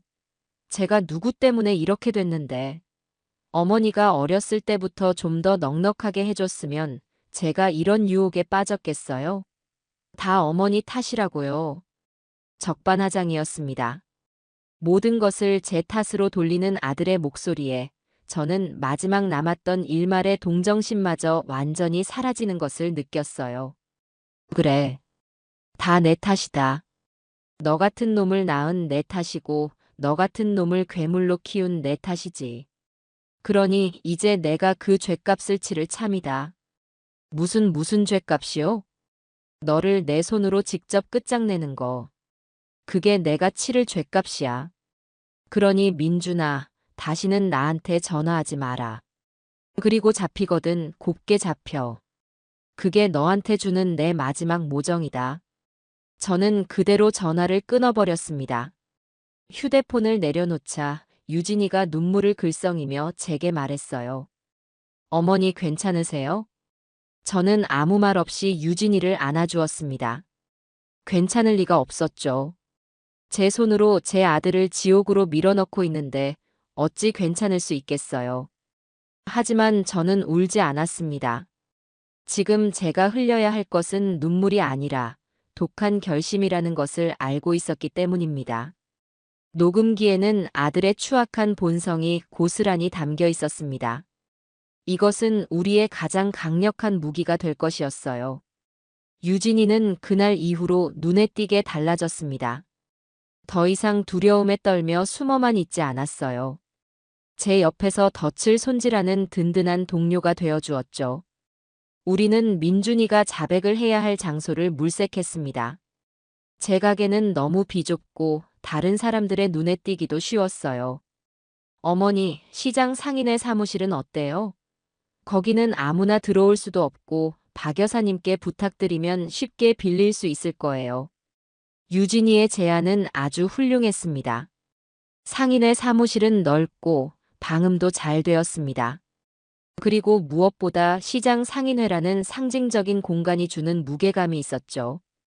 좋다. 그렇게 하자. 박 여사님께는 내가 말씀드려 놓을게. 그리고 우리는 증인을 섭외했습니다. 박 여사는 물론이고 평소 저와 가깝게 지내며 시장의 어른 역할을 하시는 몇몇 상인분들께 미리 귀띔을 해두었습니다. 제 아들놈이 큰 사고를 쳐서 그 문제를 해결하는 자리에 증인으로 좀 참석해 달라고요. 모두들 자기 일처럼 걱정하며 기꺼이 도와주겠다고 약속했습니다. 덫은 완성되었습니다. 이제는 쥐가 잡히기만을 기다리면 되었어요. 일주일을 약속한 날짜가 하루 앞으로 다가온 저녁, 백상철에게서 전화가 걸려왔습니다. 김 사장님, 약속한 물건 찾았습니다. 그의 차분한 목소리에 저는 모든 것이 제 계획대로 흘러가고 있음을 직감했습니다. 쥐가 드디어 덫을 향해 오고 있었습니다. 백상철의 전화를 받고 저는 곧바로 박 여사에게 연락했습니다. 내일 오전에 상인의 사무실을 쓸 수 있도록 준비해달라고요. 그리고 증인이 되어주기로 한 시장 어른들께도 모두 연락을 돌렸습니다. 드디어 결전의 날이 밝아온 겁니다. 유진이는 밤새 한숨도 못 잔 듯 창백한 얼굴로 제 곁을 지켰어요. 어머니 정말 괜찮을까요? 민준 씨가 순순히 어머니 뜻대로 해줄까요? 순순히 하든 억지로 하든 하게 만들어야지. 이제 와서 물러설 곳은 없어. 저는 유진이의 손에 어제 녹음했던 소형 녹음기를 쥐어주었습니다. 이 안에 모든 답이 있다. 만약 그 녀석이 끝까지 거짓말을 하려 들면 그때 이걸 모든 사람 앞에서 트는 거야. 그게 우리가 가진 마지막 패다. 유진이는 녹음기를 소중하게 감싸쥐고 비장한 표정으로 고개를 끄덕였습니다. 약속한 시간은 오전 10시. 저와 유진이 그리고 박 여사와 시장 어른들은 미리 상인의 사무실에 모여 숨을 죽이고 기다렸습니다. 사무실 한쪽에는 박 여사의 아들이 몰래 설치해둔 작은 카메라가 모든 것을 기록하고 있었죠. 시간이 되자 사무실 문이 열리고 백상철이 먼저 모습을 드러냈습니다. 그의 뒤로는 마치 도살장에 끌려가는 소처럼 잔뜩 겁에 질린 민준이가 그의 부하들에게 붙들려 들어왔어요. 며칠 사이에 녀석의 얼굴은 반쪽이 되어 있었고 값비싼 옷은 구겨지고 더러워져 있었습니다. 그토록 중요하게 생각하던 체면이 완전히 짓밟힌 모습이었죠. 민준이는 사무실 안에 여러 명의 시장 어른들이 앉아 있는 것을 보고 당황한 기색이 역력했습니다. 그리고 저와 유진이를 발견하고는 배신감과 원망이 뒤섞인 눈으로 저를 쏘아보았어요. 어머니, 이게 다 무슨 일이에요? 왜 이분들이 다 여기 계세요? 저는 자리에서 일어나 아들 앞으로 다가갔습니다. 그리고는 녀석의 뺨을 힘껏 내리쳤어요. 짝 하는 날카로운 소리가 사무실 전체에 울려 퍼졌습니다. 이게 무슨 일이냐고? 내가 묻고 싶은 말이구나. 네 애미와 마누라를 사지로 몰아넣고 40년 내 인생이 담긴 재산을 도박판에 던져버린 놈이 이제 와서 이게 무슨 일이냐고 물어. 제 불호령에 민준이는 아무 대꾸도 하지 못하고 고개를 숙였습니다. 백상철은 약속대로 뒤로 물러나 마치 연극을 보는 관객처럼 팔짱을 끼고 서 있었어요. 백 사장한테 이야기는 다 들었겠지. 오늘 네가 여기서 해야 할 일이 뭔지. 저는 테이블 위에 미리 준비해둔 서류 몇 장을 펼쳐놓았습니다. 담보계약 무효 확인서, 그리고 다시는 제 재산에 손대지 않겠다는 각서였습니다. 여기, 이 서류들에 네 손으로 직접 이름 쓰고 도장 찍어. 네가 내 도장을 훔쳐서 이 모든 일을 꾸몄다고 내 입으로 똑똑히 자백하고.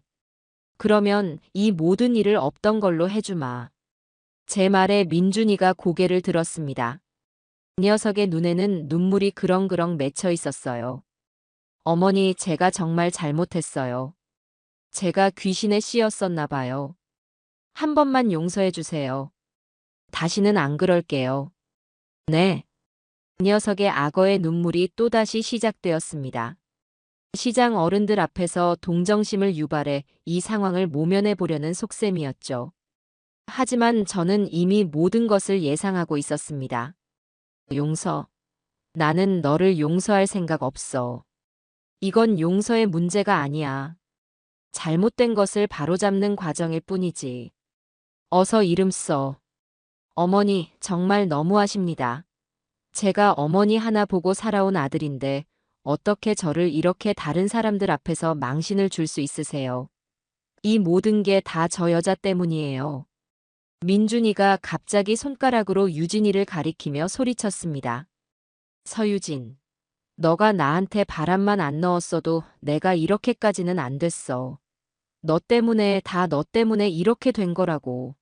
너는 지금 웃음이 나와? 궁지에 몰리자 결국 모든 화살을 가장 약한 사람에게로 돌리는 비겁한 본성이 드러났습니다. 시장 어른들이 웅성거리기 시작했어요. 하지만 유진이는 더 이상 예전의 유진이가 아니었습니다. 아이는 자리에서 일어나 조금도 떨지 않는 목소리로 민준이에게 말했어요. 그래요, 당신 말이 맞아요. 당신이 이렇게 된 거 다 나 때문이에요. 유진이의 예상치 못한 대답에 민준이와 저를 포함한 모든 사람들이 놀라 쳐다봤습니다. 당신이 도박에 빠져서 헤어나오지 못할 때 내가 당신 뺨이라도 때려서 말렸어야 했는데 그러지 못한 내 탓이에요. 당신이 어머님 인감 훔치러 갈 때 내가 당신 다리라도 부러뜨려서 막았어야 했는데 그러지 못한 내 탓이라고요. 유진이는 민준에게 한 걸음 한 걸음 다가갔습니다. 그리고 당신이 나를 버리고 도망쳤을 때 내가 당신을 찾아가서 같이 죽자고 했어야 했는데 그러지 않고 어머님께 달려와서 당신의 모든 죄를 고자질한 것도 다 내 탓이에요. 유진이는 민준의 바로 앞에 멈춰 섰습니다. 그러니까 강민준 씨, 이제 그만 인정해요. 당신은 돈과 체면 때문에 당신 인생에서 가장 소중한 사람들을 모두 버린 쓰레기라는 걸. 그리고 그 죄값을 지금 여기서 치러야 한다는 걸요. 유진이의 서리빨 같은 일침에 민준이는 아무 말도 하지 못하고 입만 벙긋거렸습니다. 사무실 안의 모든 사람들이 유진이를 경탄의 눈으로 바라보고 있었어요. 제 며느리가 이렇게나 강하고 현명한 아이였다는 사실에 저는 가슴이 벅차올랐습니다. 자, 이제 어쩔 테냐? 아직도 저 아이 탓을 할 테야? 제가 다시 한번 묻자 민준이는 최후의 발악을 하기 시작했습니다. 싫어요. 나 절대로 서명 못해. 내가 왜? 내가 뭘 그렇게 잘못했는데? 어머니, 제가 이렇게 망가지면 어머니는 좋으세요? 결국 어머니 아들이잖아요. 이 녀석은 이제 동정심 유발을 넘어 모성애에 기대는 가장 추악한 발악을 하고 있었습니다.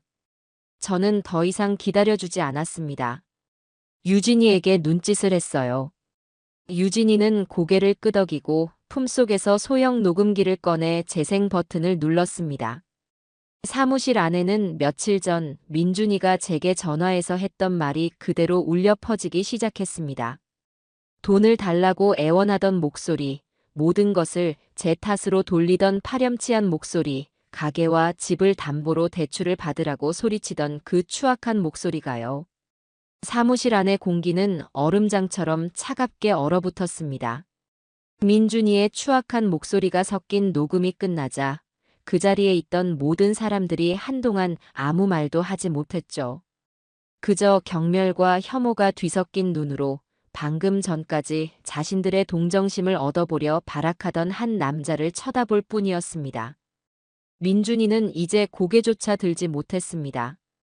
온몸에 피가 다 빠져나간 사람처럼 잿빛이 된 얼굴로 바닥만 내려다보고 있었어요.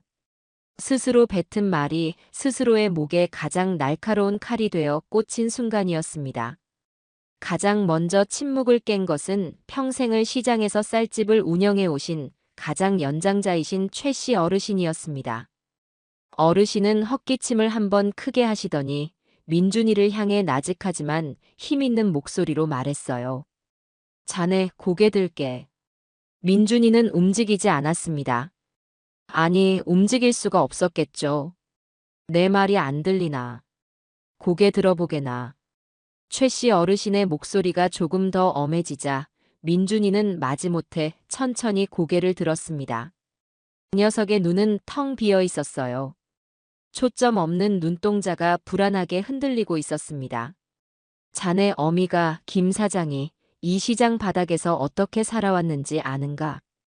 자네 아비가 일찍 세상을 뜨고 저 여장부 혼자 자네를 키우기 위해 새벽 대바람부터 찬물에 손 담그고 밤늦게까지 뜨거운 불 앞에서 땀 흘리는 것을 우리 시장 사람들은 40년을 봐왔네. 자네 대학교 등록금 대려고 가게도 늘리지 못하고 그 흔한 해외여행 한번 못 가본 사람이야. 어르신의 말 한마디 한마디가 제 가슴을 후벼 팠습니다. 그랬었죠. 제 인생은 그랬습니다. 하지만 후회는 없었어요. 아들 하나만 잘 크면 그것으로 내 인생은 성공한 것이라고 믿어 의심치 않았으니까요. 그런 자네 어미의 인생을 통째로 도박판에 던져. 그래놓고 이제 와서 모든 게 어미 탓이라고. 짐승도 지를 낳아준 어미한테는 그러지 않는 법일세. 자네는 오늘 이 자리에서 사람으로서 가져야 할 최소한의 도리마저 내팽개친 거야. 최 씨 어르신의 말이 끝나자 옆에 있던 다른 상인들도 한마디씩 거들기 시작했습니다. 그러게 말이야. 아무리 세상이 흉흉해졌다지만 어떻게 어미한테 저런 소리를 할 수가 있어. 저런 놈은 아들 도뭣도 아니야. 김 사장, 저런 놈 때문에 더는 속 썩지 마슈. 없는 셈 치는 게 약이야. 사방에서 쏟아지는 비난과 질책의 화살이 민준이에게 박혔습니다. 그토록 중요하게 생각하던 체면과 평판이 자기가 가장 잘 안다고 생각했던 시장 사람들 앞에서 산산조각 나는 순간이었죠. 그 녀석의 어깨가 파르르 떨리는 것이 보였습니다. 저는 조용히 아들 앞으로 다가갔습니다. 그리고 테이블 위에 놓인 서류와 펜을 녀석의 앞으로 밀어주었어요. 자, 이제 네가 할 일을 해야지. 민준이는 아무런 반응이 없었습니다. 저는 녀석의 귓가에 다른 사람들은 들리지 않을 만큼 작은 목소리로 속삭였습니다. 강민준, 너한테 주는 마지막 기회야. 여기서 네 손으로 깨끗하게 정리하면 나는 너를 사문서 위조로 고소하지 않을 생각이다. 하지만 끝까지 버티면 나도 어쩔 수 없어. 백 사장이 아니라 네 애미 손에 이끌려서 경찰서에 가게 될 거라고. 내 말이 무슨 뜻인지 알겠어? 제 마지막 경고는 효과가 있었습니다. 백상철에게 쫓기는 것과 어미에게 고소당하는 것의 무게는 완전히 달랐을 테니까요. 어미에게 고소당하는 아들. 그것은 사회적으로 완전한 사망 선고나 다름없었죠. 민준이는 한참을 망설이다가 결국 떨리는 손으로 펜을 집어들었습니다. 그 녀석은 한자 한자 마치 천근만근의 쇳덩이를 옮기는 것처럼 힘겹게 자신의 이름을 써내려갔습니다. 본인 강민주는 어머니 인감을 무단으로 도용하여 부동산 담보계약을 위조하였음을 인정하며 해당 계약이 원천 무효임을 확인합니다. 그 문장을 쓰는 녀석의 눈에서 기어코 눈물 한 방울이 툭 하고 종이 위로 떨어졌습니다. 하지만 그 눈물에 동정심을 느끼는 사람은 이 방 안에 아무도 없었습니다. 이름을 다 쓴 민준이는 제가 내민 인주에 말없이 엄지손가락을 찍었습니다. 그리고는 각서와 확인서, 모든 서류에 자신의 지장을 남겼어요. 모든 것이 끝난 순간이었습니다. 그 녀석이 펜을 내려놓자마자 뒤에서 지켜보고 있던 백상철이 다가와 그 서류들을 집어들었습니다. 확실하게 처리됐군요. 어머님, 약속대로 이 계약은 오늘부로 완전히 없는 일이 됐습니다. 백상철은 서류들을 꼼꼼히 확인하고는 만족스러운 미소를 지었습니다. 그는 제게 다가와 작은 봉투 하나를 내밀었어요. 이건 원본 계약서입니다. 이제 어머님께 돌려드리는 게 맞겠지요. 저는 말없이 그 봉투를 받아들었습니다. 제 40년 인생을 앗아갈 뻔했던 흉물이 이제야 제자리로 돌아온 겁니다. 그리고 이 영상 원본도 약속대로 바로 폐기하도록 하겠습니다. 저희는 오늘 이후로 2번 다시 어머님과 며느님 앞에 나타나는 일은 없을 겁니다. 백상철은 박 여사의 아들이 설치해둔 카메라를 턱으로 가리키며 말했습니다. 그는 철저한 사업가였습니다. 자신이 받을 것을 확실히 받았으니 더 이상의 문제의 소지를 남기지 않겠다는 뜻이었죠. 김 사장님, 약속하신 건 알고 있소. 저는 미리 준비해둔 통장을 그에게 건넸습니다. 그 안에는 제가 가게와 집을 담보로 정식 대출을 받아 마련한 현금 3억 원이 들어있었어요. 빚은 빚이고 마무리는 깔끔하게 해야 한다고 생각했습니다. 제 아들이 저지른 짓의 대가를 남에게 전가하고 싶지는 않았어요. 백상철은 통장을 확인하고는 제게 깊이 허리를 숙였습니다. 김 사장님께 많이 배웠습니다. 앞으로 하시는 일 번창하시길 바랍니다. 그는 마지막 인사를 남기고 부하들에게 눈짓을 했습니다.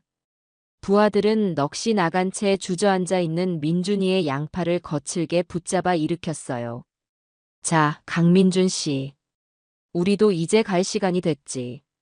당신 어머니 덕분에 당신 목숨은 건진 줄 알아. 민준이는 끌려나가면서도 마지막까지 제게서 눈을 떼지 못했습니다. 그 눈에는 원망과 애원, 그리고 아주 희미한 후회의 빛이 뒤섞여 있었어요. 하지만 저는 더 이상 아들의 눈을 마주보지 않았습니다. 우리는 이제 끝났으니까요. 백상철과 민준이가 사라지고 사무실에는 다시 침묵이 흘렀습니다. 길고 길었던 심판의 시간이 끝난 겁니다. 최 씨 어르신이 제게 다가와 제 손을 따뜻하게 잡아주셨어요. 김 사장, 고생 많았네. 정말 장한 일을 해냈어. 고맙습니다, 어르신. 다 여러분들이 도와주신 덕분입니다.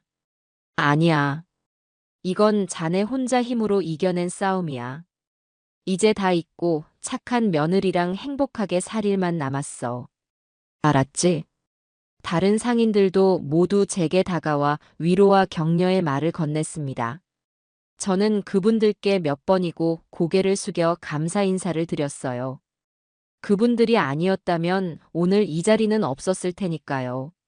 모든 사람들이 떠나고 사무실에는 저와 유진이, 그리고 박 여사, 이렇게 셋만 남았습니다. 박 여사는 제 어깨를 말없이 두드려 주었고 유진이는 제 곁으로 다가와 제 손을 조용히 잡았어요. 아이의 손은 이제 더 이상 떨리지 않았습니다. 어머니 정말 다 끝난 거죠? 그래. 다 끝났다.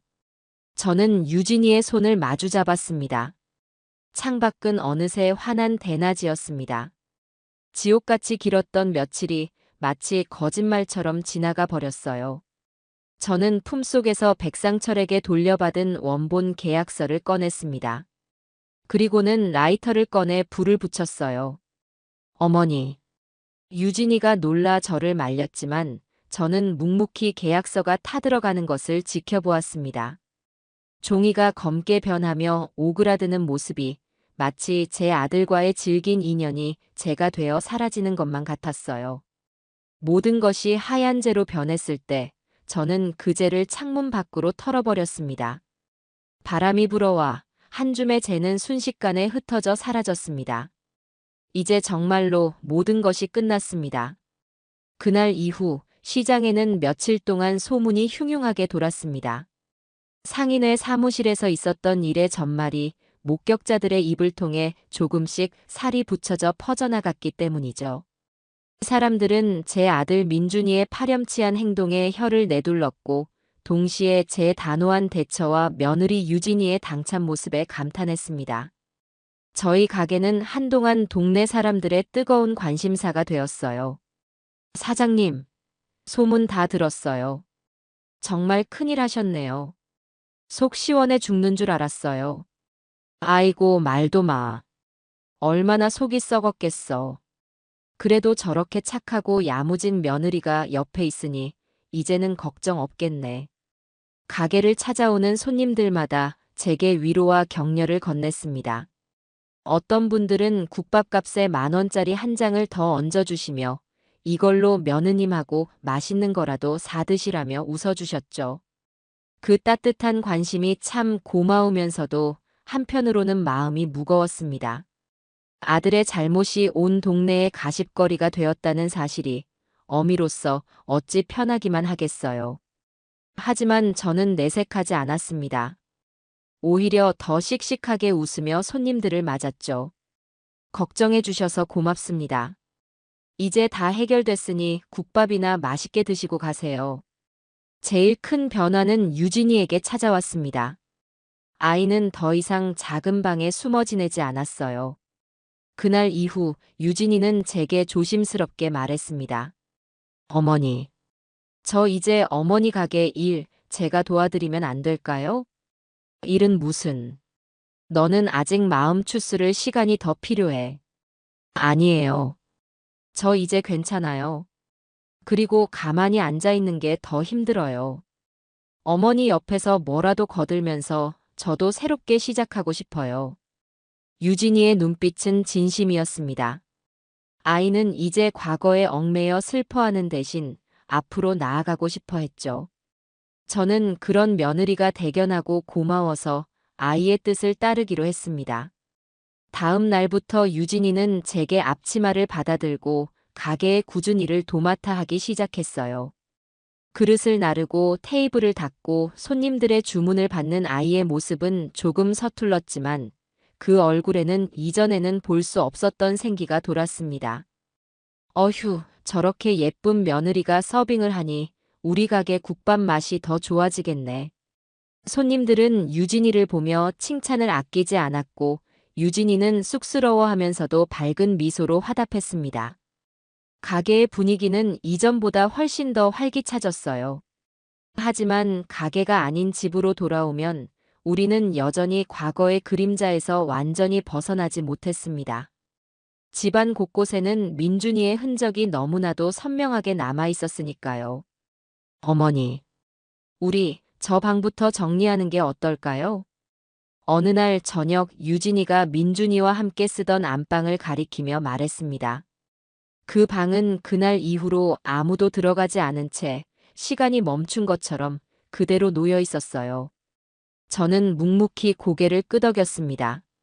언제까지고 외면할 수만은 없는 일이었죠.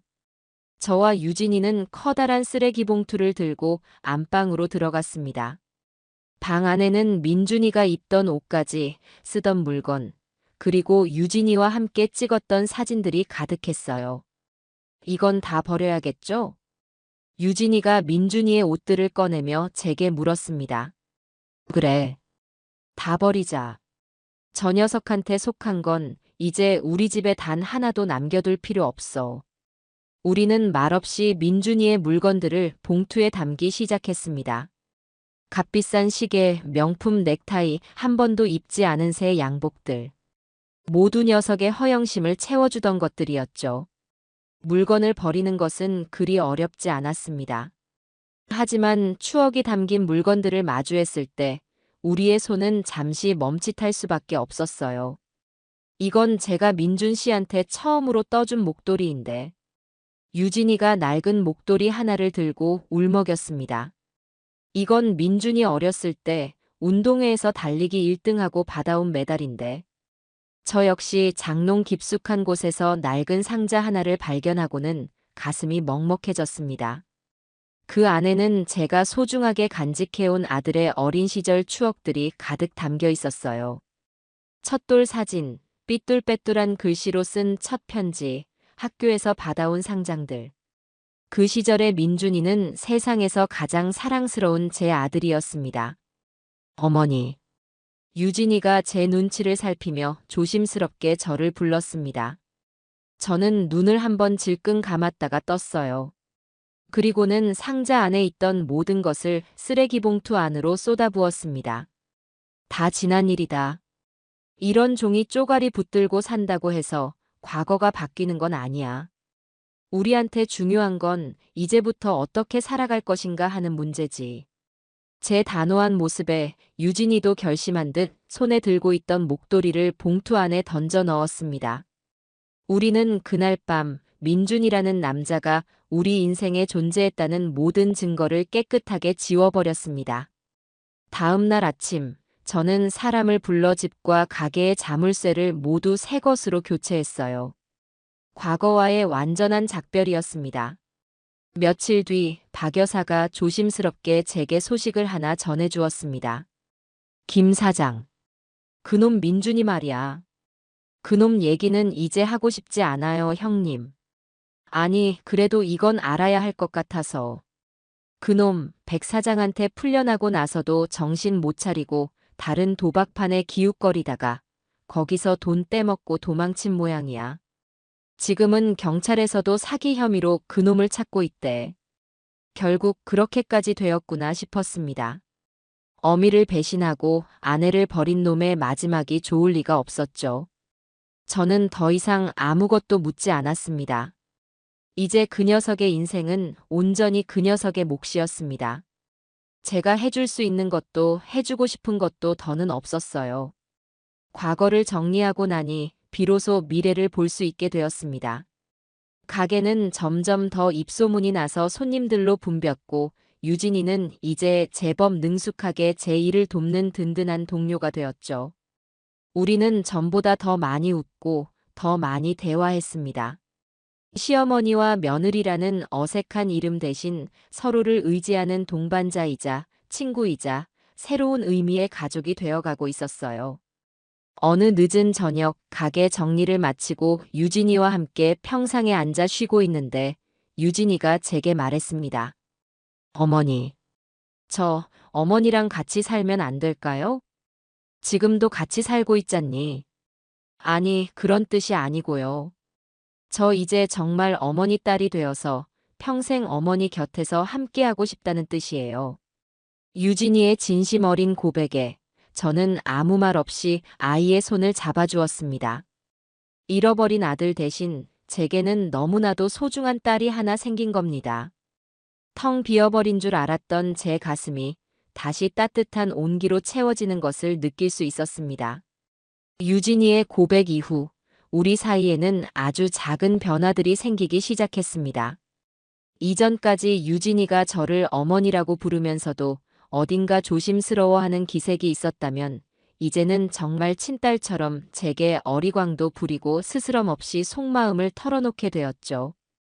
어머니, 오늘 반찬은 너무 짜요. 제가 내일은 더 맛있게 해드릴게요. 어머니, 허리 아프신데 무거운 건 제가 들게요. 저리 비켜 서 계세요. 아이의 살가운 잔소리가 저는 싫지 않았습니다.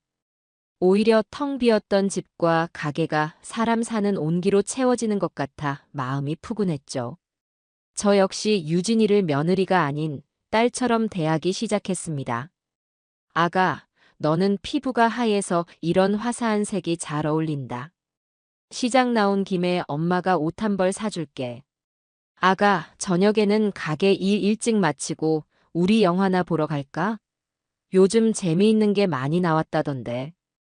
우리는 마치 오랫동안 떨어져 지내다 다시 만난 모녀처럼 그동안 함께하지 못했던 소소한 일상들을 하나씩 채워나갔습니다. 함께 장을 보고 음식을 하고 텔레비전을 보며 웃고 떠드는 모든 순간이 제게는 선물처럼 소중했어요. 아들을 잃은 슬픔의 자리에 새로운 행복이 새싹처럼 돋아나고 있었습니다. 가게 일에도 새로운 활력이 생겼습니다. 유진이는 젊은 감각으로 여러 가지 아이디어를 제안했어요.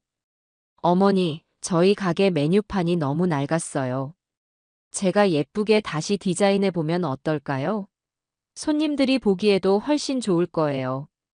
그리고요, 요즘 젊은 사람들은 매운 걸 좋아하니까 얼큰한 국밥 메뉴를 하나 새로 추가해 보는 건 어때요? 제가 한번 맛있게 개발해 볼게요. 처음에는 40년 넘게 해오던 방식을 바꾸는 것이 영 낯설었지만 저는 유진이의 의견을 기꺼이 따르기로 했습니다. 새로운 시대에는 새로운 방식이 필요한 법이니까요. 유진이가 직접 디자인한 메뉴판은 산뜻하고 보기 좋았고 얼큰이 국밥이라는 이름으로 새로 내놓은 메뉴는 젊은 손님들 사이에서 폭발적인 인기를 끌었습니다. 덕분에 저희 가게는 시장의 오래된 국밥집에서 젊은 사람들도 즐겨 찾는 맛집으로 거듭나게 되었죠. 어느 날 유진이가 아주 진지한 표정으로 제게 제안을 하나 했습니다. 어머니, 우리 가게 이름을 바꾸는 건 어떨까요? 가게 이름. 이 이름을 바꾸자고. 이 가게의 이름은 제 남편이 살아있을 때 함께 지은 것이었습니다. 그래서 제게는 더욱더 의미가 남다른 이름이었죠. 저는 조금 서운한 마음이 들었지만 유진이의 다음 말을 듣고는 생각을 바꾸게 되었습니다. 네. 물론 지금 이름도 정겹고 좋지만 이제 저희는 새롭게 시작하는 거잖아요. 과거의 아픈 기억들은 다 털어버리고 어머니와 제가 함께 만들어가는 가게라는 의미를 담고 싶어요. 예를 들면 모녀국밥 같은 이름으로요. 모녀국밥. 그 말을 듣는 순간 제 가슴이 뭉클해졌습니다. 남편과 아들의 흔적이 담긴 과거의 이름 대신 저와 새로운 딸 유진이의 미래를 담은 이름. 그것이야말로 지금의 우리에게 가장 어울리는 이름이라는 생각이 들었어요. 그래. 좋다. 모녀국밥. 아주 마음에 드는구나. 그렇게 저희 가게는 새로운 이름을 얻게 되었습니다. 간판을 새로 바꿔단 날, 저와 유진이는 가게 앞에서 기념사진을 찍었습니다. 사진 속에서 우리는 세상에서 가장 행복한 모녀처럼 환하게 웃고 있었죠. 물론 과거의 그림자가 완전히 사라진 것은 아니었습니다. 가끔 민준이의 소식이 바람결처럼 들려오기도 했어요. 경찰에 쫓기면서도 여전히 도박판을 전전하며 비참하게 살고 있다는 소문이었습니다. 한 번은 공중전화로 가게에 전화가 걸려오기도 했어요. 제가 받자마자 다급한 민준이의 목소리가 들려왔습니다. 어머니, 저예요, 민준이. 저는 아무 말 없이 그대로 수화기를 내려놓았습니다. 유진이가 놀라서 저를 쳐다봤지만 저는 묵묵히 고개를 저었어요. 잘못 걸려온 전화다. 그것이 제가 아들에게 해줄 수 있는, 아니, 해줘야만 하는 마지막 행동이었습니다. 더 이상의 동정도 연민도 없었어요. 그 녀석의 인생에 제가 더는 개입해서는 안 된다는 것을 저는 잘 알고 있었습니다. 시간이 흘러 계절이 두 번쯤 바뀌었습니다. 저희 모녀국밥은 시장의 명물로 완전히 자리를 잡았고 유진이는 이제 국밥 육수 비법까지 전수받아 저보다 더 맛있는 국밥을 끓여내는 청출어람이 되었죠. 아이는 가게 일을 하면서도 틈틈이 공부해 작은 공방을 열고 싶다는 새로운 꿈을 키우기 시작했습니다. 저는 그런 유진이를 기특한 마음으로 응원해 주었어요. 어느 햇살 좋은 가을날 오후 가게 앞 평상에 앉아 유진이와 함께 콩나물을 다듬고 있는데 박 여사가 다가와 말했습니다. 김 사장, 좋은 소식이 있어. 무슨 좋은 소식인데요, 형님? 저기 시장 입구에 새로 들어온 총각 알지? 과일 가게 하는 아주 성실하고 잘생긴 총각 말이야. 알죠. 인사성도 밝고 아주 괜찮은 청년이던데. 그 총각이 우리 유진이 보고 첫눈에 반했나 봐. 나한테 와서 조심스럽게 한번 다리 좀 놔달라고 사정을 하더라고. 어때? 한번 만나보게 하는 거. 박 여사의 말에 저와 유진이는 서로를 쳐다보며 웃음을 터뜨렸습니다. 유진이의 얼굴이 수줍음으로 발그레하게 물들었어요. 형님도 참. 애 놀리지 말아요. 놀리긴 뭘 놀려. 나는 진심인데. 우리 유진이가 얼마나 아까운 아이인데 평생 국밥집에만 묶어둘 수는 없지. 좋은 사람 만나서 새로 시작도 해야지. 저는 유진이의 손을 잡았습니다. 아이의 눈이 정말 괜찮을까요? 하고 묻고 있었어요. 저는 따뜻한 미소로 대답을 대신했습니다. 우리 딸, 이제는 행복해질 자격 충분히 있어. 엄마가 허락할 테니 저녁에 예쁘게 하고 한번 만나보고 오렴. 아픈 과거의 상처 위에 어느덧 새로운 행복의 싹이 이렇게나 예쁘게 돋아나고 있었습니다. 저와 유진이는 서로를 마주보며 그 누구보다도 환하게 웃었습니다. 지긋지긋했던 폭풍우는 완전히 지나갔고 우리 앞에는 눈부시게 맑은 하늘만이 펼쳐져 있었습니다. 시간은 멈추지 않고 흘렀습니다. 모녀 국밥이라는 새 간판을 단 지도 어느덧 1년이라는 세월이 지났죠. 그동안 우리에게는 많은 변화가 있었습니다. 유진이는 박 여사가 소개해준 과일 가게 총각과 예쁜 만남을 이어가고 있었어요. 처음에는 수줍어 어쩔 줄 몰라 하던 아이가 이제는 저녁이면 그 총각과 함께 팔짱을 끼고 시장을 한 바퀴 돌며 데이트를 즐기는 어엿한 연인이 되었습니다. 그 모습을 흐뭇하게 바라보는 것이 요즘 제게는 가장 큰 낙이었죠. 가게는 여전히 손님들로 북적였습니다. 유진이가 개발한 얼큰이 국밥은 방송에까지 소개되면서 이제는 먼 동네에서도 일부러 찾아오는 손님들이 있을 정도였어요. 저는 주방의 많은 부분을 유진이에게 맡기고 가게 평상에 앉아 손님들과 이야기를 나누거나 새로 들어온 젊은 상인들에게 훈수를 두는 시장의 큰언니 같은 역할을 하게 되었습니다. 제 인생에 다시 없을 것 같았던 평화롭고 행복한 나날이었죠. 아들 민준이에 대한 생각은 이제 거의 하지 않게 되었습니다. 가끔 밤에 잠이 오지 않을 때면 그 녀석의 어린 시절 모습이 희미하게 떠오르기도 했지만 그럴 때마다 저는 옆에서 새근새근 잠든 유진이의 얼굴을 보며 마음을 다잡곤 했습니다. 과거에 얽매여 현재의 행복을 놓치는 어리석은 짓은 더 이상 하고 싶지 않았으니까요. 그 녀석은 이제 제 인생에 없는 사람이었습니다. 그저 아주 길고 지독한 악몽을 한번 꾼 셈치기로 했죠. 그러던 어느 가을볕이 유난히 좋던 날이었습니다. 유진이는 그 총각과 함께 주말 데이트를 나갔고 저는 오랜만에 혼자 가게를 보며 여유를 즐기고 있었어요. 그때 박 여사가 다급한 얼굴로 가게 안으로 들어왔습니다. 김 사장, 이리 좀 와봐. 빨리. 아니, 형님은 또 왜 그렇게 호들갑이야? 무슨 일인데 그래? 호들갑이 아니야. 지금 빨리 텔레비전 좀 켜봐. 뉴스에 지금. 박 여사는 헐떡이는 숨을 고르지도 못하고 가게 벽에 걸린 낡은 텔레비전을 가리켰습니다. 저는 영문을 모른 채 리모컨으로 텔레비전을 켰어요. 마침 화면에서는 사회면 뉴스가 나오고 있었습니다. 그리고 다음 순간 저는 제 눈을 의심해야만 했습니다. 불법 유사수신 업체 적발 주범은 30대 남성 강모 씨. 익숙한 이름과 함께 너무나도 익숙한 얼굴이 화면을 가득 채우고 있었습니다. 경찰의 양팔이 붙들린 채 고개를 푹 숙이고 걸어 나오는 남자. 마지막으로 보았던 그날보다 훨씬 더 수척해지고 망가진 모습이었지만 한눈에 알아볼 수 있었죠. 제 아들 민준이었습니다. 뉴스 앵커는 차분한 목소리로 사건의 전말을 설명했습니다. 민준이는 도망자 신세가 된 이후에도 정신을 차리지 못하고 고수익을 미끼로 은퇴한 노인들의 노후 자금을 가로채는 불법 유사수신 업체를 차렸다고 해요. 처음에는 소액으로 이자를 지급하며 신뢰를 쌓은 뒤 마지막에 큰돈을 한꺼번에 받아 그대로 잠적하는 전형적인 수법이었습니다.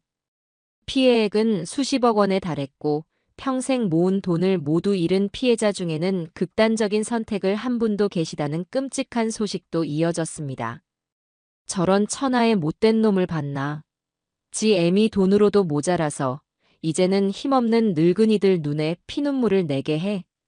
박 여사는 제 옆에서 주먹을 부르르 떨며 분통을 터뜨렸습니다. 하지만 저는 아무 말도 할 수 없었어요. 그저 멍하니 화면만 바라볼 뿐이었습니다. 녀석의 마지막이 결국 이런 모습이구나.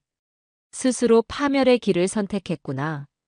제 예상을 조금도 벗어나지 않은 결말에 오히려 마음 한구석이 서늘하게 가라앉는 기분이었습니다. 슬픔도 분노도 아니었어요. 그저 지독한 허무함이었습니다. 뉴스가 끝나고 박 여사가 걱정스러운 눈으로 제 어깨를 감쌌습니다. 김 사장 괜찮아? 저는 말없이 고개를 끄덕였습니다. 박 여사는 한참 동안 아무 말 없이 제 등을 토닥여주다가 조용히 가게를 나섰습니다. 혼자만의 시간이 필요할 거라는 배려였죠. 가게 안에 홀로 남겨진 저는 의자에 깊숙이 몸을 묻었습니다. 어머니, 제가 누구 때문에 이렇게 됐는데. 다 어머니 탓이라고요. 그날 상인의 사무실에서 아들이 제게 내뱉었던 마지막 말이 귓가에 맴돌았습니다. 정말 내 탓이었을까요? 내가 좀 더 잘했더라면 저 아이가 저런 괴물이 되지 않았을까요? 수만 가지 생각이 머릿속을 스쳐 지나갔습니다. 하지만 저는 이내 고개를 저었습니다. 아니야. 나는 내 아들을 지키려 하지 않았던 것이 아니다. 나는 내 자신을, 그리고 내 곁에 남은 소중한 사람을 지키려 했던 것이다. 그 선택에 나는 후회하지 않는다. 그날 저녁 데이트를 마치고 돌아온 유진이는 제 표정을 보고 모든 것을 눈치챈 듯 했습니다. 아이는 아무것도 묻지 않고 제 옆에 조용히 앉아주었어요. 어머니, 오늘 저녁은 제가 맛있는 거 해드릴게요.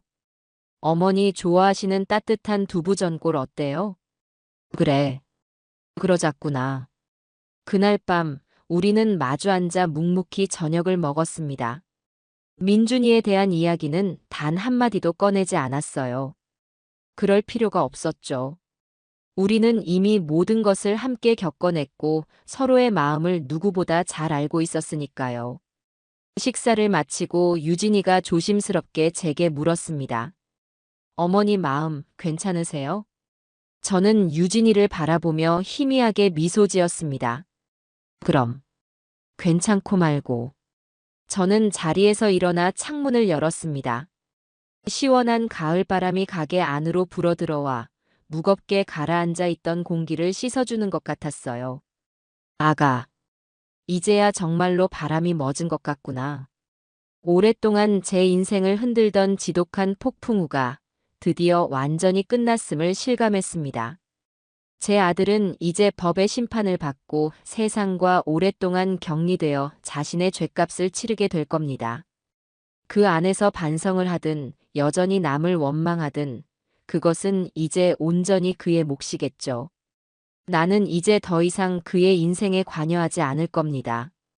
다음 날 아침 모녀 국밥의 하루는 여느 때와 같이 활기차게 시작되었습니다. 저는 뜨거운 김이 피어오르는 솥 앞에서 육수를 젓고 유진이는 밝은 목소리로 손님들을 맞았습니다.